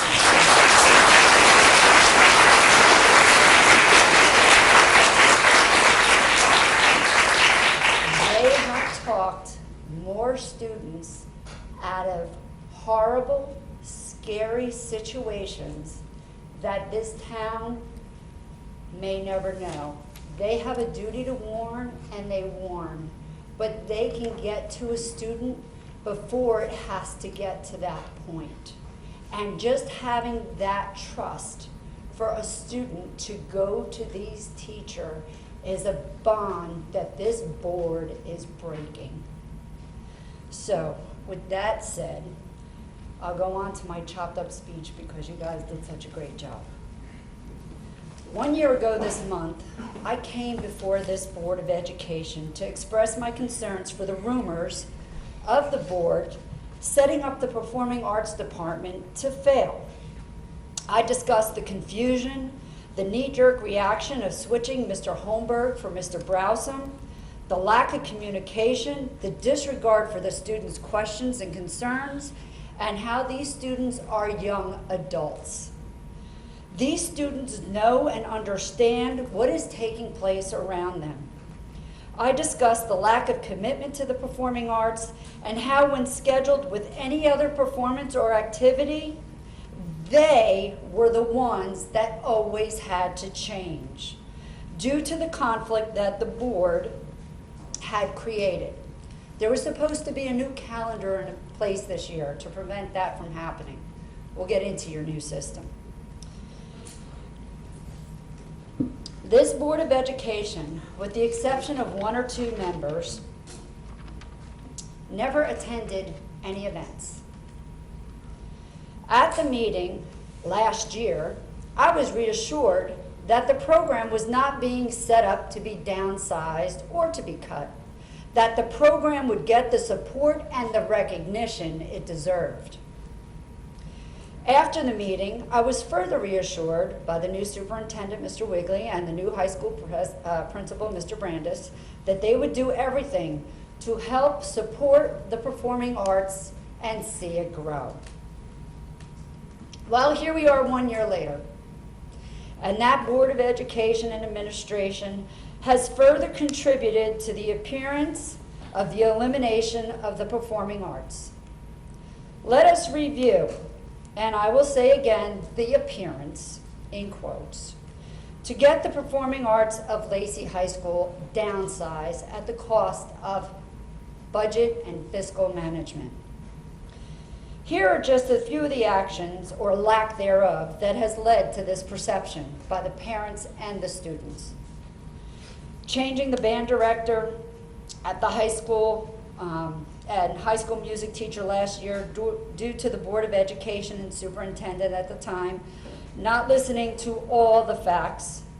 Putting a very talented music teacher in the high school position this year without any support or direction and constant double talk, to the point where this talented music teacher has left the district entirely for a new school. This will be the 3rd year the marching band and the high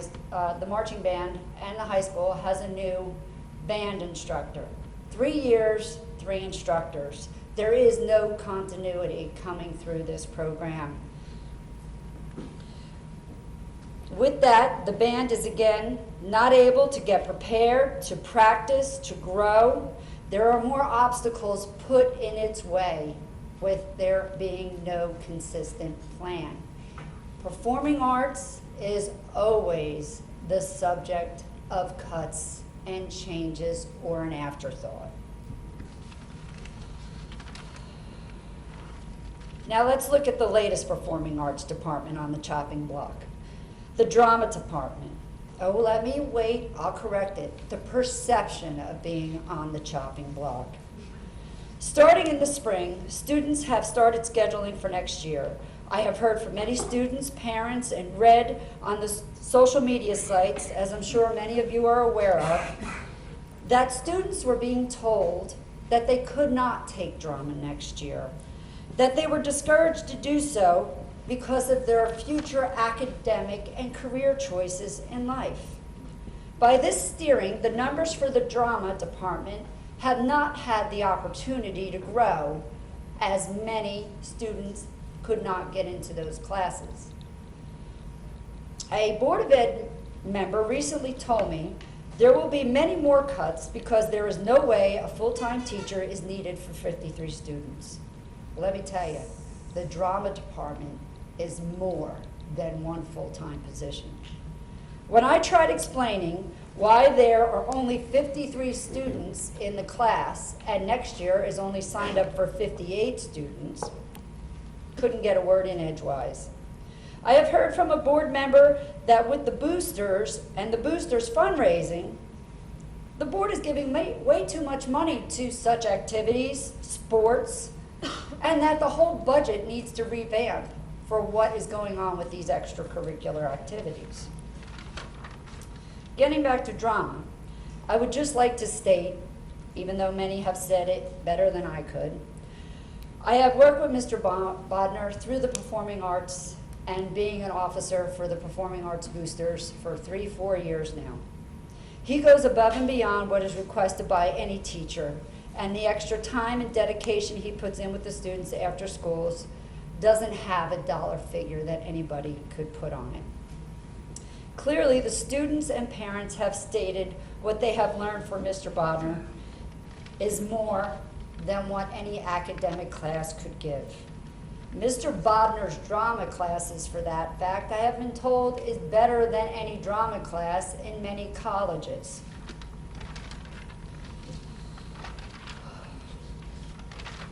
Sorry, I'm trying to cut out the parts that everybody said. And following with what I had said before about the new calendar and the support that was supposed to take place for the performing arts this year, I want to just go over a few things. In following the policy and procedure of the new administration, that all inquiries and concerns must first be emailed to the administration, the principal, before going to the superintendent, the performing arts has hit a brick wall. Over and over again with this procedure, and I've heard it from other activities too, but I'm speaking from my personal experience and other people, there have been questions, there have been lack of responses or resolutions to many of the concerns.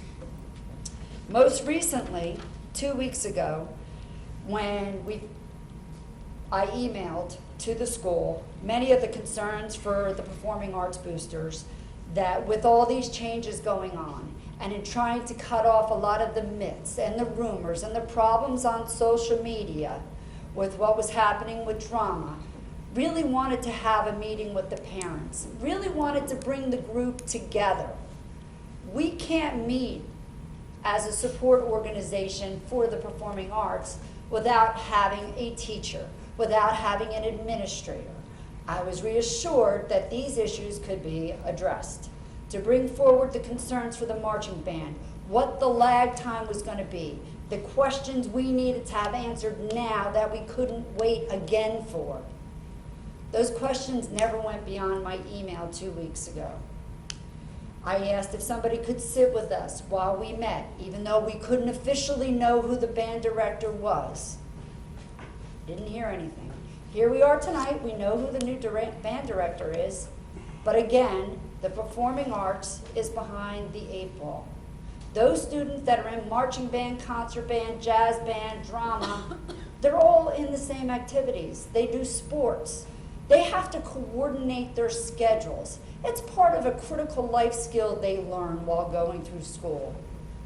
You're curbing their ability to grow.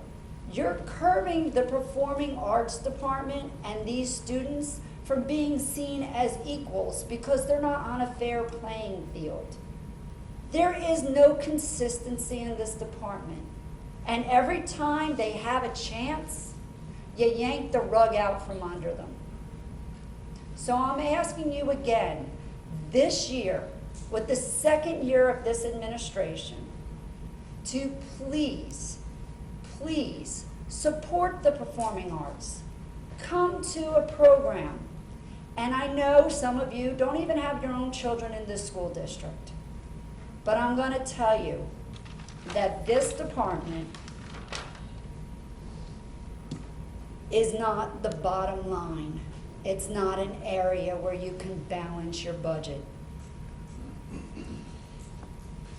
Time and again, every school in this district, not just the high school with the conflicts in the schedule, have had their calendars overlapped, have had to change, or parents couldn't see their students in 2 productions at the same time because they were in 2 different schools, because there were sports events or a main event going on here and not there.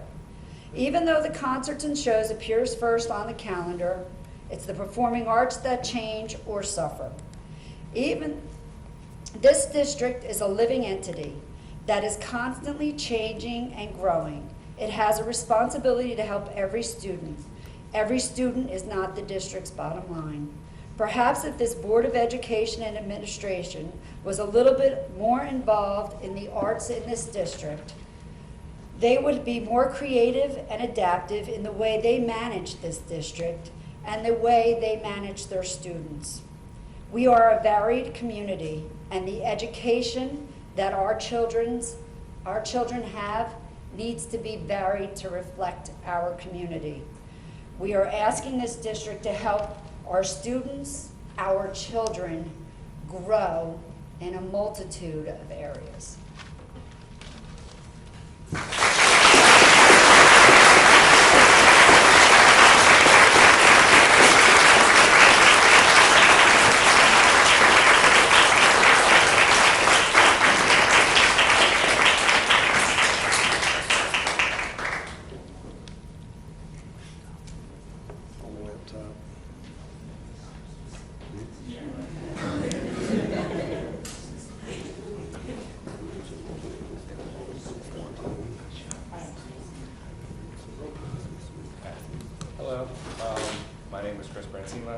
student here.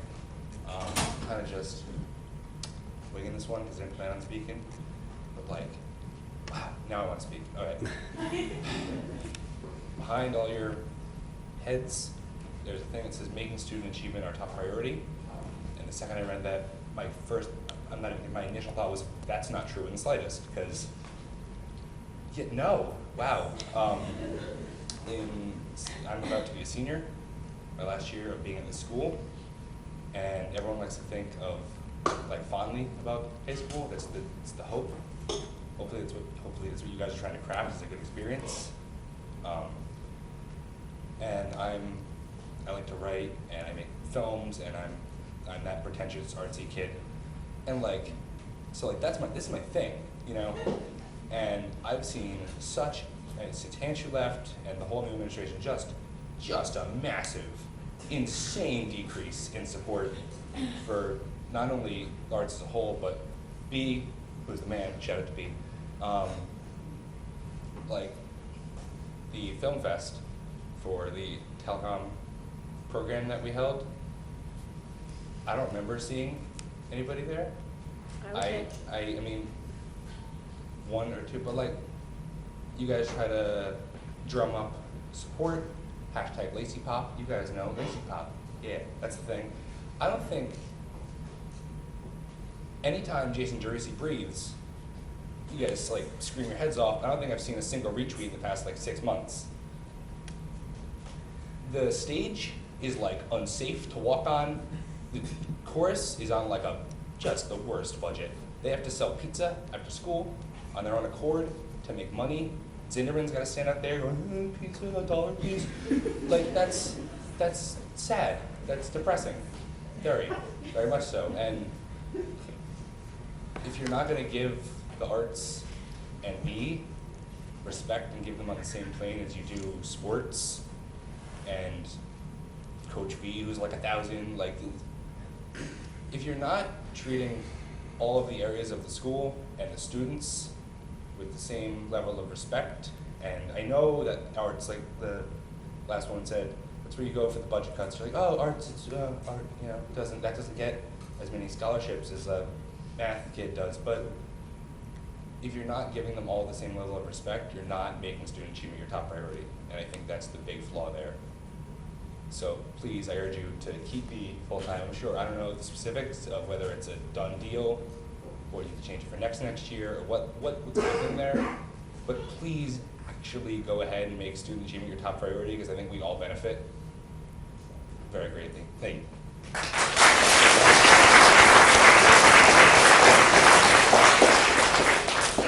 My name is John Grickus. I graduated this year from Lacey Township High School, and though I was not a member of the drama club, I did take B's Acting 1 class this year.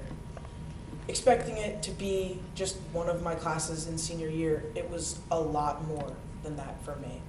It almost became the reason why I came in on Cardinal Days.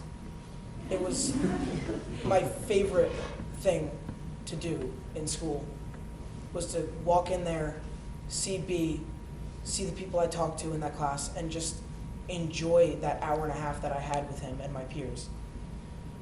And this year was a very rough year because I was diagnosed with severe anxiety disorder, and I think the first person to actually notice it and help me with it was B. He saw me in his class, he saw a change in me where I wasn't that same outgoing person that I was in September. I was getting a lot more quiet, my stage fright was coming out a lot more, I was just a different person. He noticed it right away, did his best to help me, and it meant so much to me that he didn't have to do that, but he did it because he is a great, great person, as everyone in this room knows.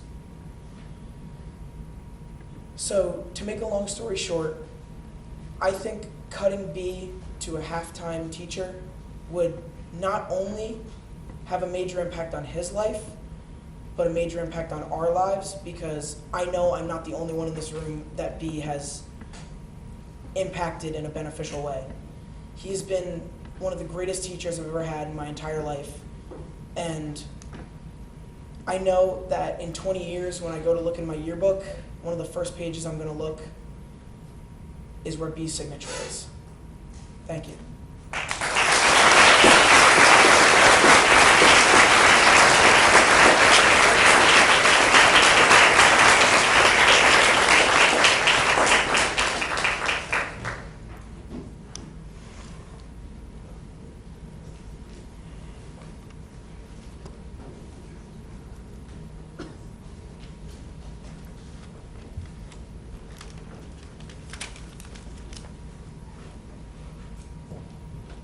Hello, my name is Madison Jimenez, and I am now currently a junior in this Lacey Township High School.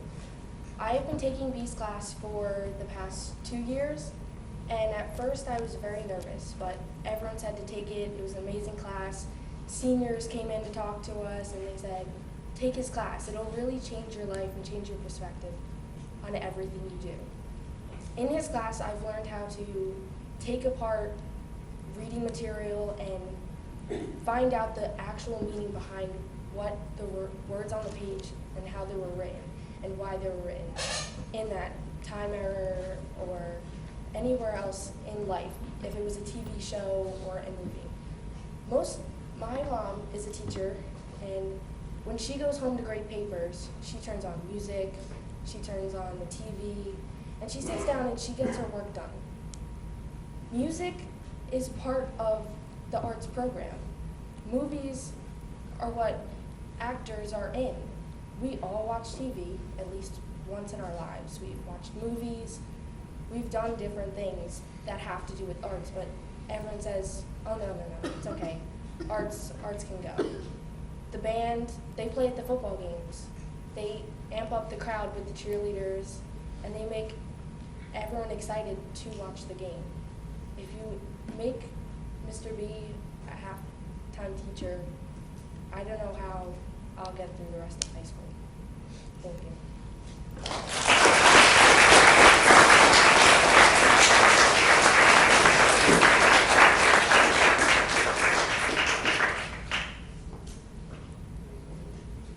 Anybody else? Same topic? Different topic? Same topic? Anyone? Okay. Well, before we finish up that topic, I want to thank everybody for coming out and making these comments. It's not often that you hear so many people in one room say so many great things about a school, a township, and even a teacher. And I just hope that as you guys walk around, you defend the school and the town the way you did tonight to all the other people that don't have good things to say about it. So I appreciate it all. I'm sure we'll continue conversation, but thank you all for coming out. Next. Who's up?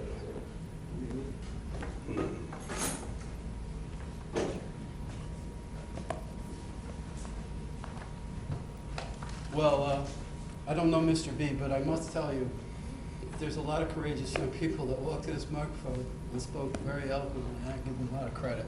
Good civics lessons for me. I'm here to talk about something a little more depressing. And it's this book, and it's called Life After You. And it's about, the heroin epidemic that's ravaging our nation. And what can we do about something tangible that people can see and learn from? And especially it's got to impact all these young people. So, my story is pretty much, my son Matthew and my daughter Vanessa went to Lacey High School. They both graduated from here. My son is fallen. He fell from heroin. He didn't die in Lacey, but he was addicted in Lacey.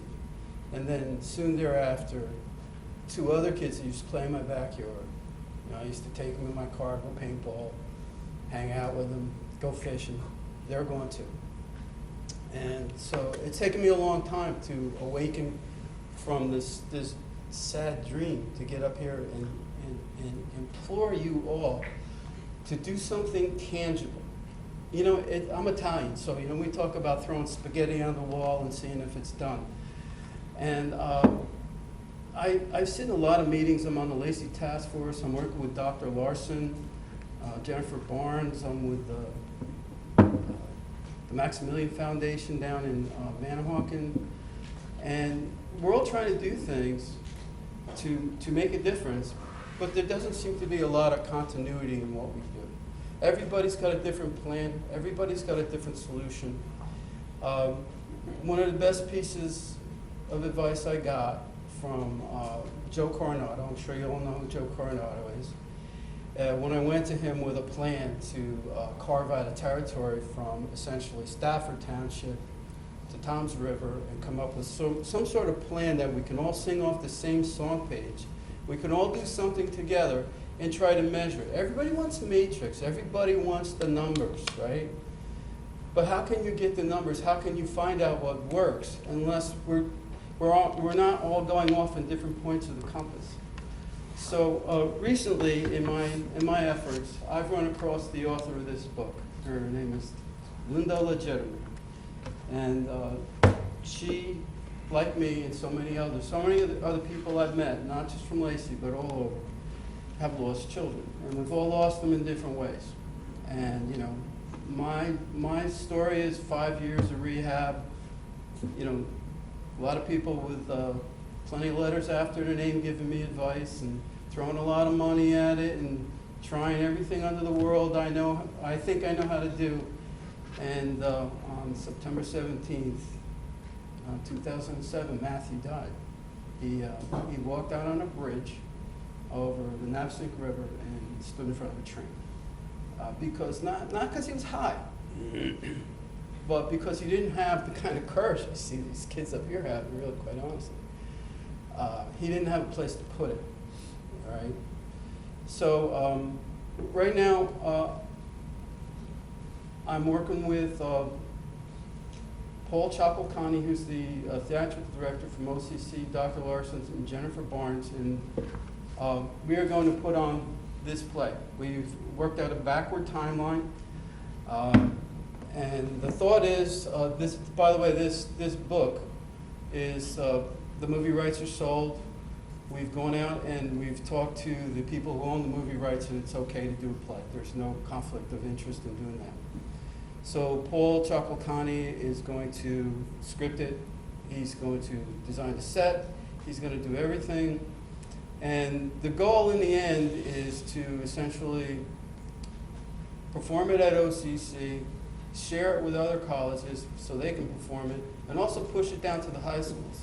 So the high schools can rotate cast of characters to perform in the play continuously and ongoing. Because the messaging, what I see is, I see people make huge monumental efforts, but they're not often enough. It needs to be continuous and ongoing.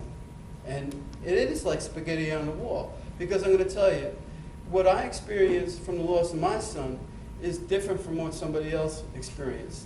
So the things that you try to do to make a difference, to manage the risk, right, you have to just keep trying and see what works. So, but the reason I'm really here is because, you know, I've worked with the superintendent and the college, and everybody has different impressions on what to do. But it seems that we need to agree on the things we can do together collectively as a county, right? And not, so okay, maybe we're going to disagree on the LEADS program or the STILES program or all the thousands of programs that are out there. So instead of like just fighting about the things we disagree about, why don't we try to find some things we can agree about? You know, because it seems to me like we should jettison those things that we know don't work, that don't produce positive outcomes. We should continue to invest in those things that do somewhat work, that are traditional methods that do work. We should double down on the things that we can find that really do work, and we should take risks on the things that we don't know if they're going to work. Because right now, since we've been here, it's 2 hours and 8 people have died. And that's just from opiates. That's not from speed, that's not from cocaine, that's not from all the other myriad of drugs that are out there, bath salts, God knows, you know. So what I'm proposing for Lacey is, recently I did a benefit concert down at my marina at Holiday Harbor, and it was to spread the message of what's going on across Ocean County. It's just absolutely horrific. And at the end of the concert, he made a donation. He said, my name, oh, by the way, did I say my name? I'm a little nervous. My name is John Romali. But he said, hey, but my friends call me Buddy. So he said, hey, buddy, you know, $500 for anything that you want to do. So I'm making a proposal to you right now. This book right here is the saga of a woman who lost her son. She had no clue. She just broke down the door one day, and he was dead in his room. And so it's what happens is kids that die don't know what they do to the ones that remain after them. And that's really the heart of the story. Maybe if they understood a little bit more about the kind of pain, you know, that people suffer continuously. And I'm still suffering. I'm suffering right now.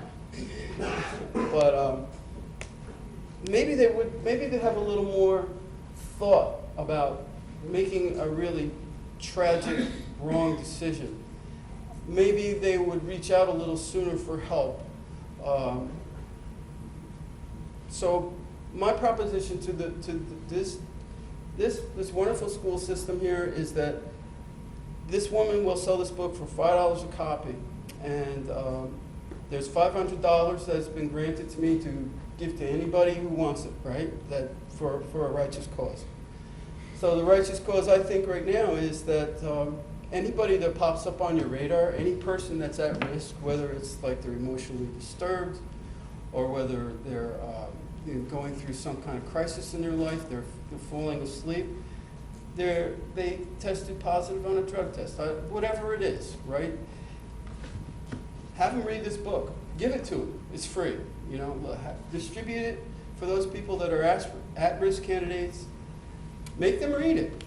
The author is willing to write questions that they have to answer, and review those questions and get their parents to sign off on it. So now you've got children that have stepped off the path, right?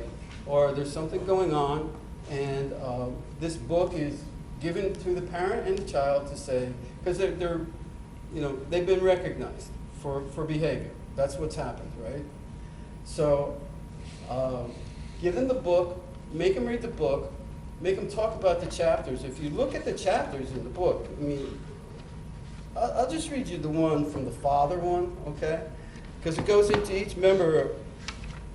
And really what it is nobody sees me crying in the shower. I'll tell you my own story. No, I worked at Lakers Naval Air Station, and there's armed guards at the front gate. I had to wear sunglasses every day to work because I was crying on the way to work, right? So if they look at me and they see tears coming down my eyes, what are they going to think? They're going to pull me over and say, what are you, unstable? You going to shoot somebody? You got a bomb in that car? What's going on, you know?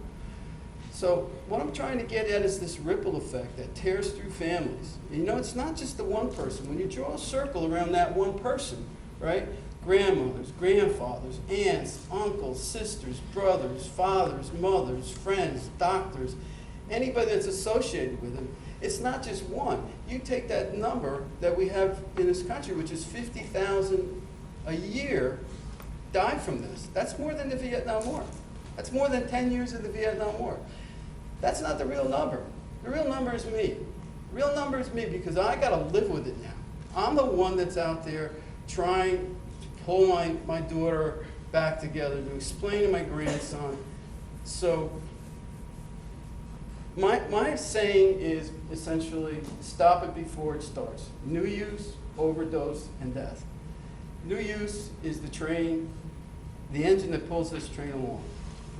Overdose is the boxcar in the middle, and of course, death is the caboose. And we're not doing enough. This is out of hand. It's escalating. It's you know, every time, you know, the third quarter ends, the numbers surpass the year numbers from last year. I'm sure you guys know all these numbers. You study them, you see them. So would you accept my offer of $500 for this book that would be donated by Robert Lang, who owns Holiday Harbor Marina, in the name of trying to help kids that are about to, either have made a mistake, haven't made a huge mistake, maybe they're just upset, maybe they're depressed, they pop up on your radar. Your teachers are the ones that are best equipped to understand the behavior that's going on in these kids' lives. And I would graciously offer this $500 to you to purchase this book and to hand out to people that you think are the right candidates to do so. And also, with the understanding, my wife's a retired teacher, and she said, hey, buddy, you know what? Make sure they do what, don't just, make sure they distribute the books, Don't just give it to them, but make sure that they want to do this. Make sure that they're going to use it. They're not just going to let the book sit in some, box someplace. So that's my offer to you guys right now. I hope you take it. And Thank you. Craig knows how to get in touch with me. If you want it, it's yours. Thank you. Thank you.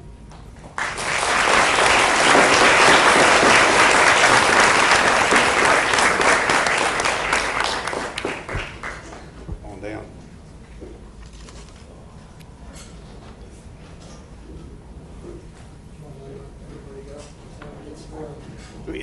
Yeah, I guess if you guys all have somewhere to go. It's going to get boring. Thank you folks, for coming, so, though. take his advice.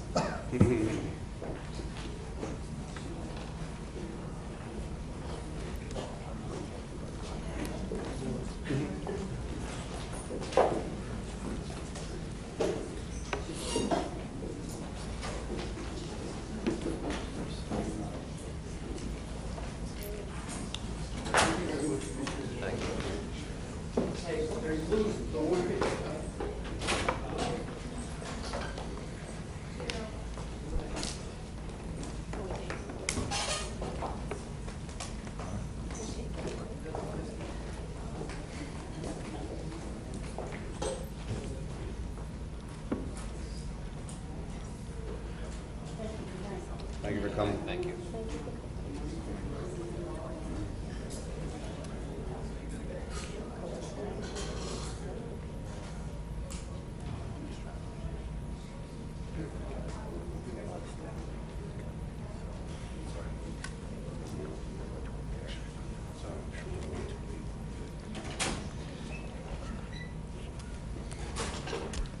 Okay. Tony Rizzoli, Sunrise Beach. Quite a presentation tonight. I'm really happy to see that people who believe in things come out and tell you that they believe in these things, and that you're sitting there and you're listening. Whatever action you take, as usual, is going to be up to you. It's going to be your decisions. You live with the consequences as in every other decision that you have to make, or sometimes you don't want to make them, but that's what the job is about. I'm going to talk a little bit about what I talked about last time I was here. The meeting I didn't come to on May 15th, there was a parent of a special needs child that got up in front of you and talked to you about how Lacey Township did well for that child. And I want to reinforce what I said at the meeting prior to that, the one I did come to. Somewhere down the road, programs like the performing arts, programs like athletics, all the other extracurricular programs that we have here in the district are going to have to take a back seat to mandated programs, programs that you're forced to fill, forced to do things by the state, by the federal government. And somewhere down the road, you're going to have to balance all of that with the taxpayer who's going to go, hey, look, you got this pot. You're going to have to break it up equitably somehow.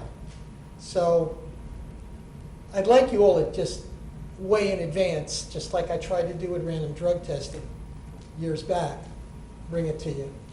Special needs is going to come and it's going to grow. We had a couple of kids tonight talk about problems that they had when they were young and they overcame them. Autism is big problem in the state of New Jersey. I gave you the figures last time, especially with males. We get more of them at a faster rate than females. With all the new building that's going on in town, bringing in the low-income housing, your special needs is going to grow, and it's going to grow fast. Whether it's ESL, whatever it is, you're going to need more teachers who have these special skills to help these kids along. And some of the programs, maybe like performing arts, may be a way for you to look at it and kill two birds with one stone. If your performing arts is helping kids who have some of these problems, and that means you can hire less special ed teachers and combine somehow to save money in the long run, that's a win-win-win. So be creative, think outside that box, and maybe incorporate, those kinds of ideas to help address it in the future, but you have to plan to do that. And that's all I wanted to bring to you about something else to think about, not today, maybe 5 years from today, okay? But another way to address it.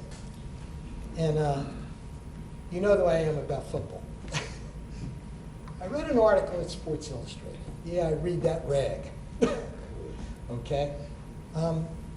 Did you know that football has had very positive results with autistic boys? Why? Because it's so structured. It's not creative. Do this job, this assignment. Do it now. That's what they needed. Something where they can identify with to help them, to give them that confidence. So who would have thunk? Am I right? That's an example where you're happy. I'm happy. Not really, because it's football. Okay? But you're happy, I'm happy, the board is happy, the taxpayers are happy.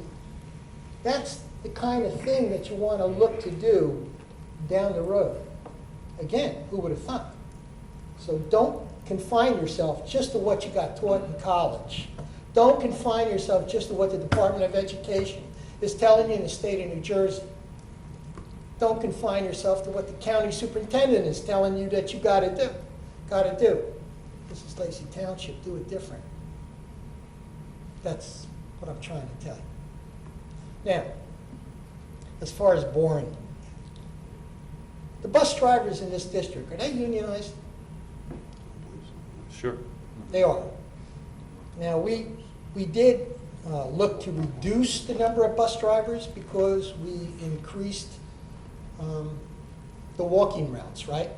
So the number of bus drivers went down? No. No. We kept the same number of bus drivers? Yes. Yes. And they're unionized? Yes. Okay. But we increased the walking routes? Yes. Which means we increased the crossing guards? By one. By one. Okay. Who picked up the tab? You guys or the township? We are. Okay. Because I went to the town and I asked them, and Mr. Quinn, Committeeman Quinn, said you guys were going to pick up the tab, but I thought it would be more than one. I was really interested on how many crossing guards we picked up, because they are unionized also. So it's more unionized government employees in town. Okay, that answers that question.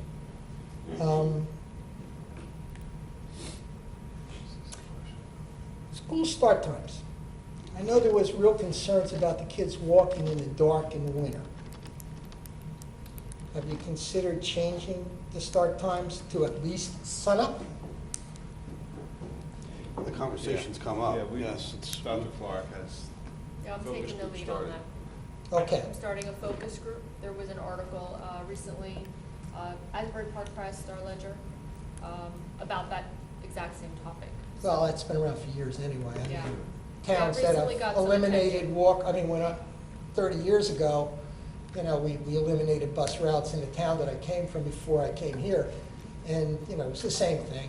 The kids are walking in the dark, there's no sidewalks, that kind it's always the same thing. So I'm just wondering, the problem is that when the NJISAA, the athletic organizations, they have start times There's no field lights for activities after school, for athletics, and that's where you run into the conflict, mostly with the high school. With the middle schools and the elementaries, though, which is a real concern with kids walking in the dark. The older kids are kind of, maybe you got to buy them head flashlights or something, at the back, ready to back. Phones. Okay, hey, think outside the box. All right, maybe you got to do something really different for the walkers. Okay, reflective jackets, something. But the high school is a problem with the athletics, I understand. But the middle schools and the elementary school walking in the dark, that's dangerous. That's a real problem. 2 safety officers? That's what I'm reading. 2 safety officers? Right? No. Is that new? You're going to vote on it tonight? They're, yeah. Page 26. They're new? No, they've been there. They've been here? Oh, yeah. years. Okay. At the town meeting, they talked about security officers or safety officers, ex-cops. Are we adding any? No? School resource officer. School resource officers. Okay, it's a That's different different. name. Are we adding? I That know that position, Chief DeBella yes. talked about it. That position, yes. Okay. How many and where? 1 police officer would be at the high school. 1 in high school. Now, this isn't uniformed, are they? Yes. Oh, they're uniformed. Oh, that's great. Okay. Good. That's good news. I think we need it. What's the other thing I wanted to ask? Oh, by the way, I did a quick calculation. $582,000 in stipends. That's out of here. From page 22 and 71, that's for athletics. And 75,000 from what I can see for performing arts. That's on pages 17, 19, 69, and 70, so you're a little short. Okay, maybe you can cut back a little on the athletics, maybe and get this guy full-time. I don't know. It's your choice. Middle school drug testing. We're talking about it. And I didn't see it tonight. I did see the high school drug testing. You drop it? Keeping it? No, it's in there. Keeping it. You're keeping it? Okay, it's not in here tonight, though. Is it going to be voted on, or has it already been voted on? It's already done. Already done in place. It's already in place. Okay, so we're expanding the random drug testing to our middle school. Yeah, this is cutting edge. You guys are getting calls from all over the country, I'll bet. You know? Good. Okay, thank you very much for your time. It's always a Thank you, pleasure. Tony.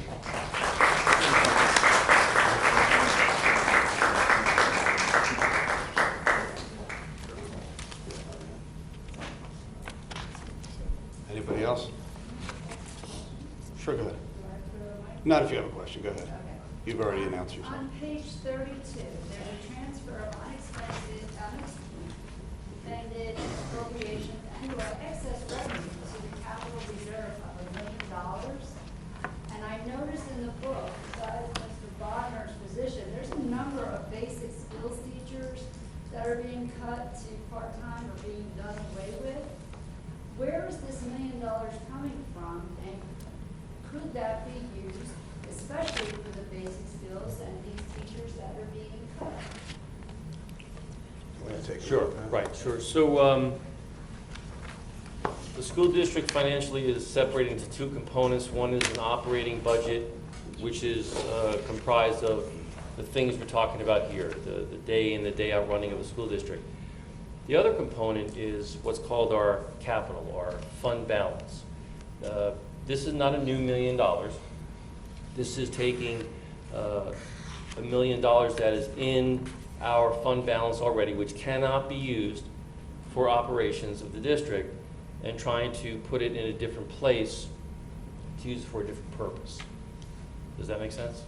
Where did it come from that it's unexpected? Right. Well, it's always been there. If you take a look at our audits or our monthly financial statements, you'll see that there's a component of each one that is called fund balance. So it's always been there for things the district might have. I will tell you that we don't have enough fund balance. We have below the minimum that is required for a school district to have as far as capital goes. But the board is taking that one part of it and moving it to another component of fund balance so that we might be able to take on projects that we need to take on in the buildings and the grounds of the school. But it's a whole separate component. It's not a new pile of money, and it cannot be used for the operations side. I hope that helps. That's fine. Cool, thank you. Anybody else? Sorry, may I just ask another question, just because I'm thinking? The sale of the MacBooks and the other computer equipment that's listed that you're gonna vote on whether it can be released to the public and sold, what would those funds be used towards in the future? Purchasing new equipment, or is that just gonna Probably end up as a replacing, budget surplus that buying you new can pay equipment. for a drama teacher with? Because there's like $9,300 just sitting there, you know, aside from that, I saw that Mr. Bentley retired and hired somebody else at $35,000 less, and I'm sorry, I'm just grasping for straws here desperately. But, you know, what do things like that go towards once you approve the sale, if they do sell? At $300 a piece for a MacBook, it's a pretty good price. It isn't a bad price. Yeah, I think Mr. Claus said it best. Those types of items are very rarely, if ever, used for sustainable things like staffing or benefits. They're used more often than not In slush fund? to I mean, where does it move? I don't even know what that means, but they're probably used to replace technology, to go toward the cost of new one-time purchases of technology. They become earmarked for that then after the sale? Yeah, and it makes sense. We try to keep the groupings together, so it's a fraction of what we would have to spend on technology purchases anyway. Okay. All right, so is that everybody? Seeing as there's no more comments, I'll open it up to board comment. And I'd like to start with Gina down the end. I Thank guess you. it's my turn. Thank you. Forgive my lengthy comment, but it's been a very busy 5 weeks or more since the last meeting.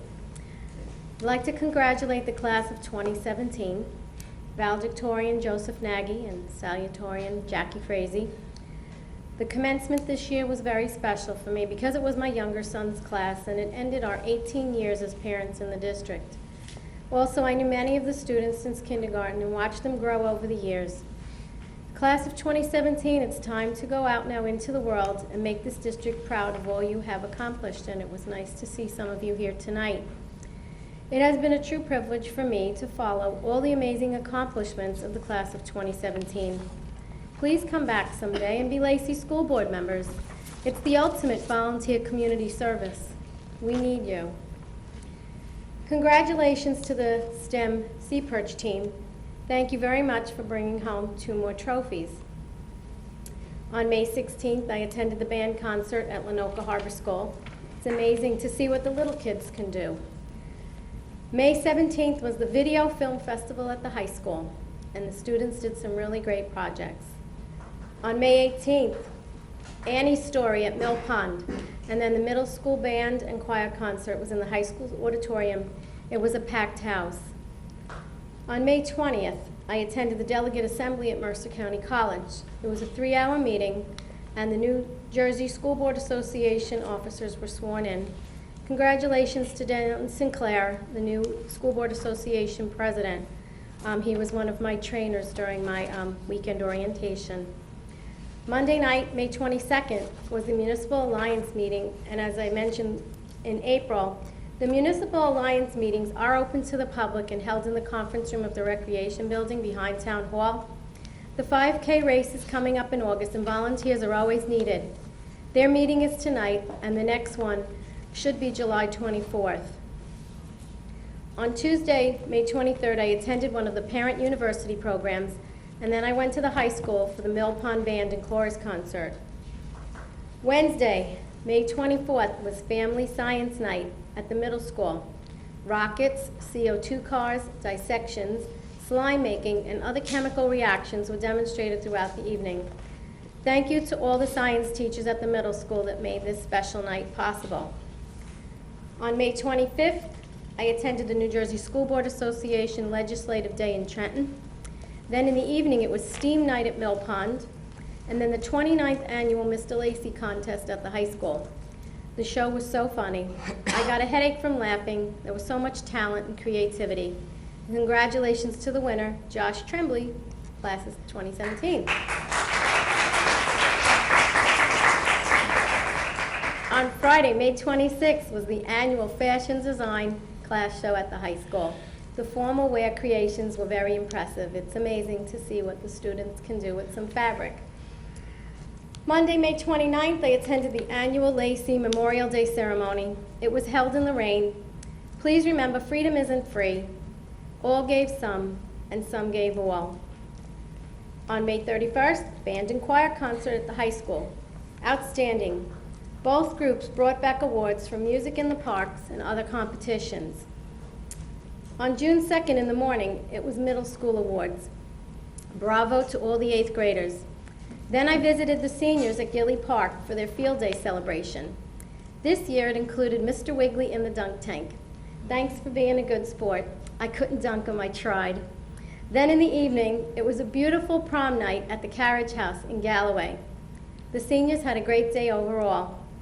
Special thanks to all the teachers that were prom night chaperones. Monday, June 5th at 6:30 was scholarship night for the seniors. Mr. Brandis mentioned that $250,000 was given to our students. Congratulations to all the recipients, and thanks to all the community groups that worked so hard to provide these scholarships to our students.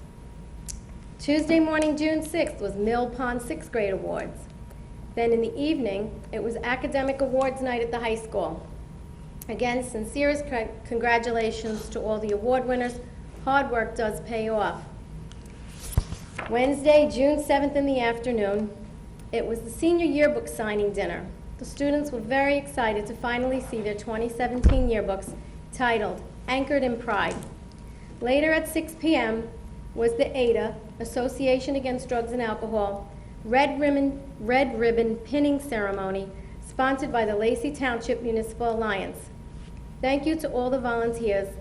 My apologies to the G&T students as I was unable to attend their reception at the middle school, which ran concurrent. Still haven't figured out how to be two places at once. Thursday, June 8th, was the 4th grade meet and greet at Hebrew Park. The LTEA also had their annual end-of-the-year gathering at the Elks Club. Congratulations to all our retirees. Next stop was the high school, where many students were signing up for the new OCC College Academy. At 7 p.m., I attended the Ocean County Math League Awards ceremony in Stafford, where 11 trophies were bestowed upon our students in grades 4 through 8, and several were first place. Bravo to all the budding mathematicians. I have to say it was a proud moment to hear our school district and schools and children called up time after time to receive those 11 trophies. On Friday, June 9th, was the middle school 8th grade dance. The school is transformed into a beautiful setting. Again, sincerest thanks to all the teachers and parents that put together this special and memorable night for the 8th graders. Saturday morning, June 10th, was the fishing derby at Mill Pond. More than 200 contestants showed up. Thank you to all who worked on the fishing derby. A good time was had by all, and it was a perfect weather day for fishing. Monday morning, June 12th, I stopped by the 6th grade field day at Mill Pond. Then on Tuesday, June 13th, there were award ceremonies at both Lanoka Harbor School and the Forked River School. They were a little bit overlapped, but I went to both. Congratulations to all the 4th graders entering Mill Pond in September. Wednesday, June 14th, Flag Day, and the award ceremony at Cedar Creek. Then in the evening, we had the promotion ceremony for the 8th graders out on the football field. And now, Thursday, June 15th, was my final day as a parent in the district, and it was spent being awake for over 24 hours. In the morning, I stayed for graduation practice, since I shall not pass this way again. Then at 5 p.m. began the gathering for the finale for the class of 2017. By 8 p.m., the ceremony was history for the 36th commencement at Lacey High School. At 10 p.m., project graduation began. I still can't believe I stayed the entire night and morning till 5 a.m. It was a bittersweet departure from the high school at the crack of dawn as the festivities ended. A special meeting was held on the evening of June 19th for a confidential personnel matter, and it was a routine board chore, but it was another night out.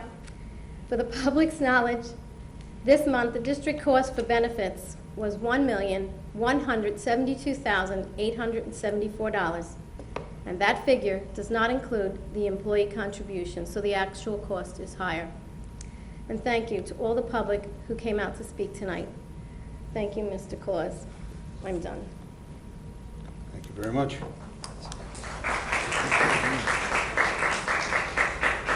It's been a long 5 weeks.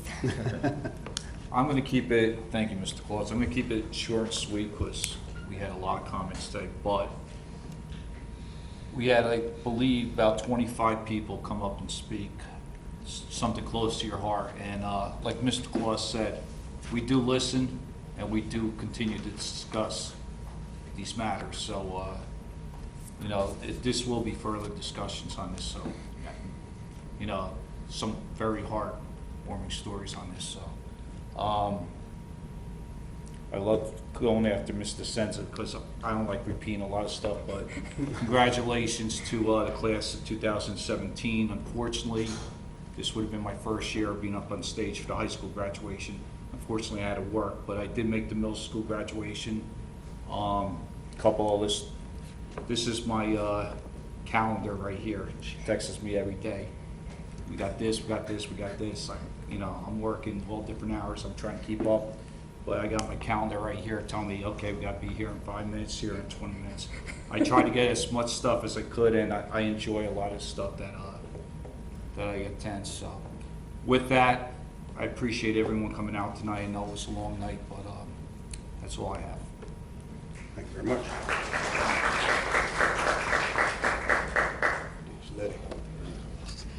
Yeah, first of all, congratulations to the class of 2017. We look forward to hearing from them in the future and what they're doing and where they are. And good luck to them also. The C-Perch team, I'd be remiss not to mention the C-Perch team. That's the second year in a row. They went to nationals and did a great job down there. The STEM Academy is doing a great job with them. Jordan Brentzel, life-saving effort. Congrats to him. It was something very nice. I just want to talk to everyone that came. I'm sorry everybody left, but I wanted to say it as they were leaving. The fact that you got up and spoke so passionately about something that you care so much about, you know, I don't know if you understand the process that goes on this side of the table. The Board of Education doesn't make decisions on personnel. You know, that's what the administrators do. We approve it, but we don't meddle in that. You know, it isn't our idea. And I just want to say that, you know, coming off what Mr. Morandi said, there will be further discussion on this. You know, we do care what you have to say. And I know I've heard this before that, you know, the arts, for some reason, some people feel it's the lost child, or, you know, I've heard people say it at this meeting, but it couldn't be further from the truth. We actually do care about the arts and the drama clubs. We care about the marching band. Rob and I love the marching band. You know, some changes were made. We're hoping changes were made to make things better. You know, not everybody's going to agree with some of the changes that were made to certain things, but we do listen and we care. And the fact that, you know, Mr. B, so many people came to speak on your behalf tonight. I'm going to tell us a short story. I'm a firefighter. That's what I do for a living. I'm a firefighter in North Jersey, and we had a new recruit come on the job, and I was sitting there and I was talking to him because, you know, I'm one of the older veterans. And he said to me, he said, we were talking about something. He said, I don't care what people think about me. And I said, you know what? I said, that's all you got.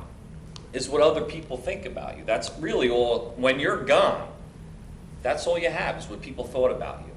And I tried to explain this to this young recruit, and I think he got it. But here you are, 25 people, 50 showed up, and they all had your back. And you have to be commended for that. You reached them on the level that you chose, the profession you chose. You chose to be a teacher. Here you are, you're a teacher, you're a mentor. You reached so many people, and so many people got up that didn't plan on speaking. They came out on your behalf, but they were a little cautious or shy. And then they felt compelled because they heard their friends talk about you, and they said, you know what, I got a story to tell too. And they got up and, you know, unprepared, you know, just flying off the cuff with some notes. And it's not easy to speak in front of a large group. And I just want to say that, you know what, it was pretty powerful to watch. There was people here, they were here for you and for the cause. And, you know, it won't fall on deaf ears. I'm not making any promises, but I'm telling you that we care. And when we see something like that, it means something to us. And that's it. Thank you.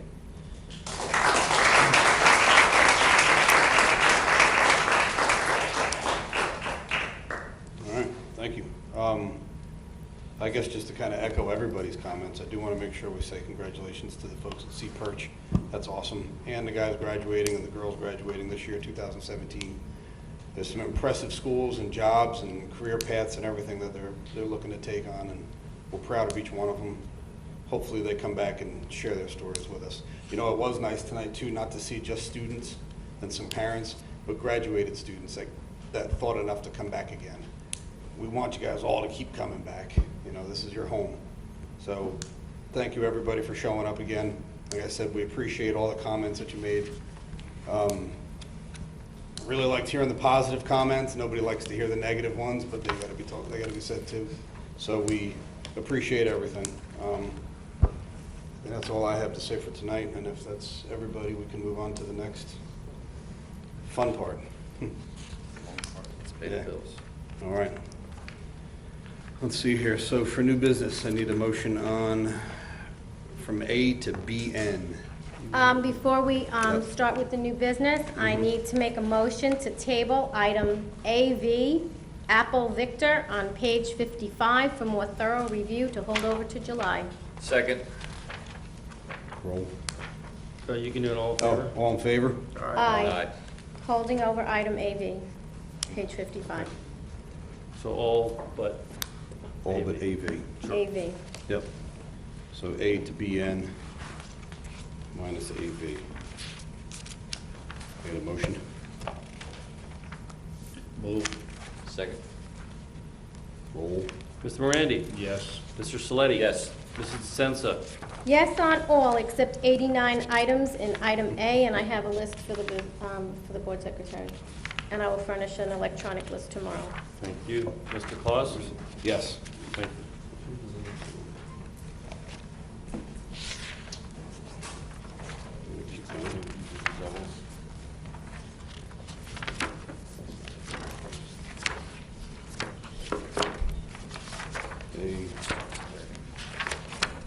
Pat, what page is the next one? This is the longest agenda we've ever had. Good.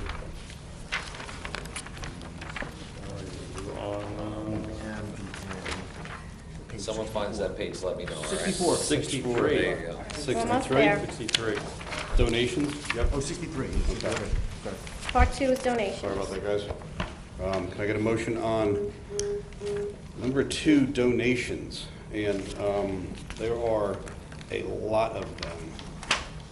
I think in effort to keep things moving, I would just appreciate it if everybody would go through and read these. There's a lot for the Owen fundraiser, Cedar Creek School, Forked River School from Home Depot, and I wish I could name them all. On page 64, it's $38,800. $38,000, yes. It's a lot of money. Thank you. I'll make a motion for the donations. Second. Mr. Morandi? Yes. Mr. Thank you. Saletti? Yes. Mrs. Sensa? Yes. Mr. Claus? Yes, and thank you very much, everybody. Yes, thank you. Motion for number 3, programs curriculum. Motion. Second. Roll. Mr. Morandi? Yes. Mr. Saletti? Yes. Mrs. DeSenza? Yes. Mr. Claus? Yes. Professional days and workshops. Motion. Second. Roll. Mr. Morandi? Yes. Mr. Saletti? Yes. Mrs. DeSenza? Yes. Mr. Claus? Yes. Certificated personnel, A through X. Motion. Second. Roll. Mr. Morandi? Yes. Mr. Saletti? Yes. Mrs. DeSenza? Yes, with regrets on the resignations in item B. Sorry to see you go. Mr. Claus? Yes. Support non-certificated staff personnel, A through K. Move. Second. Roll. Mr. Morandi? Yes. Mr. Saletti? Yes. Mrs. DeSenza? Yes. Mr. Claus? Yes. I have an add-on motion. I would ask that we move the board to approve the extension of the suspension of student number 903714 until the regular Board of Education meeting on August 21, 2017. Move. Second. Roll. Mr. Morandi? Yes. Mr. Saletti? Yes. Mrs. DeSenza? Yes. Mr. Claus? Yes.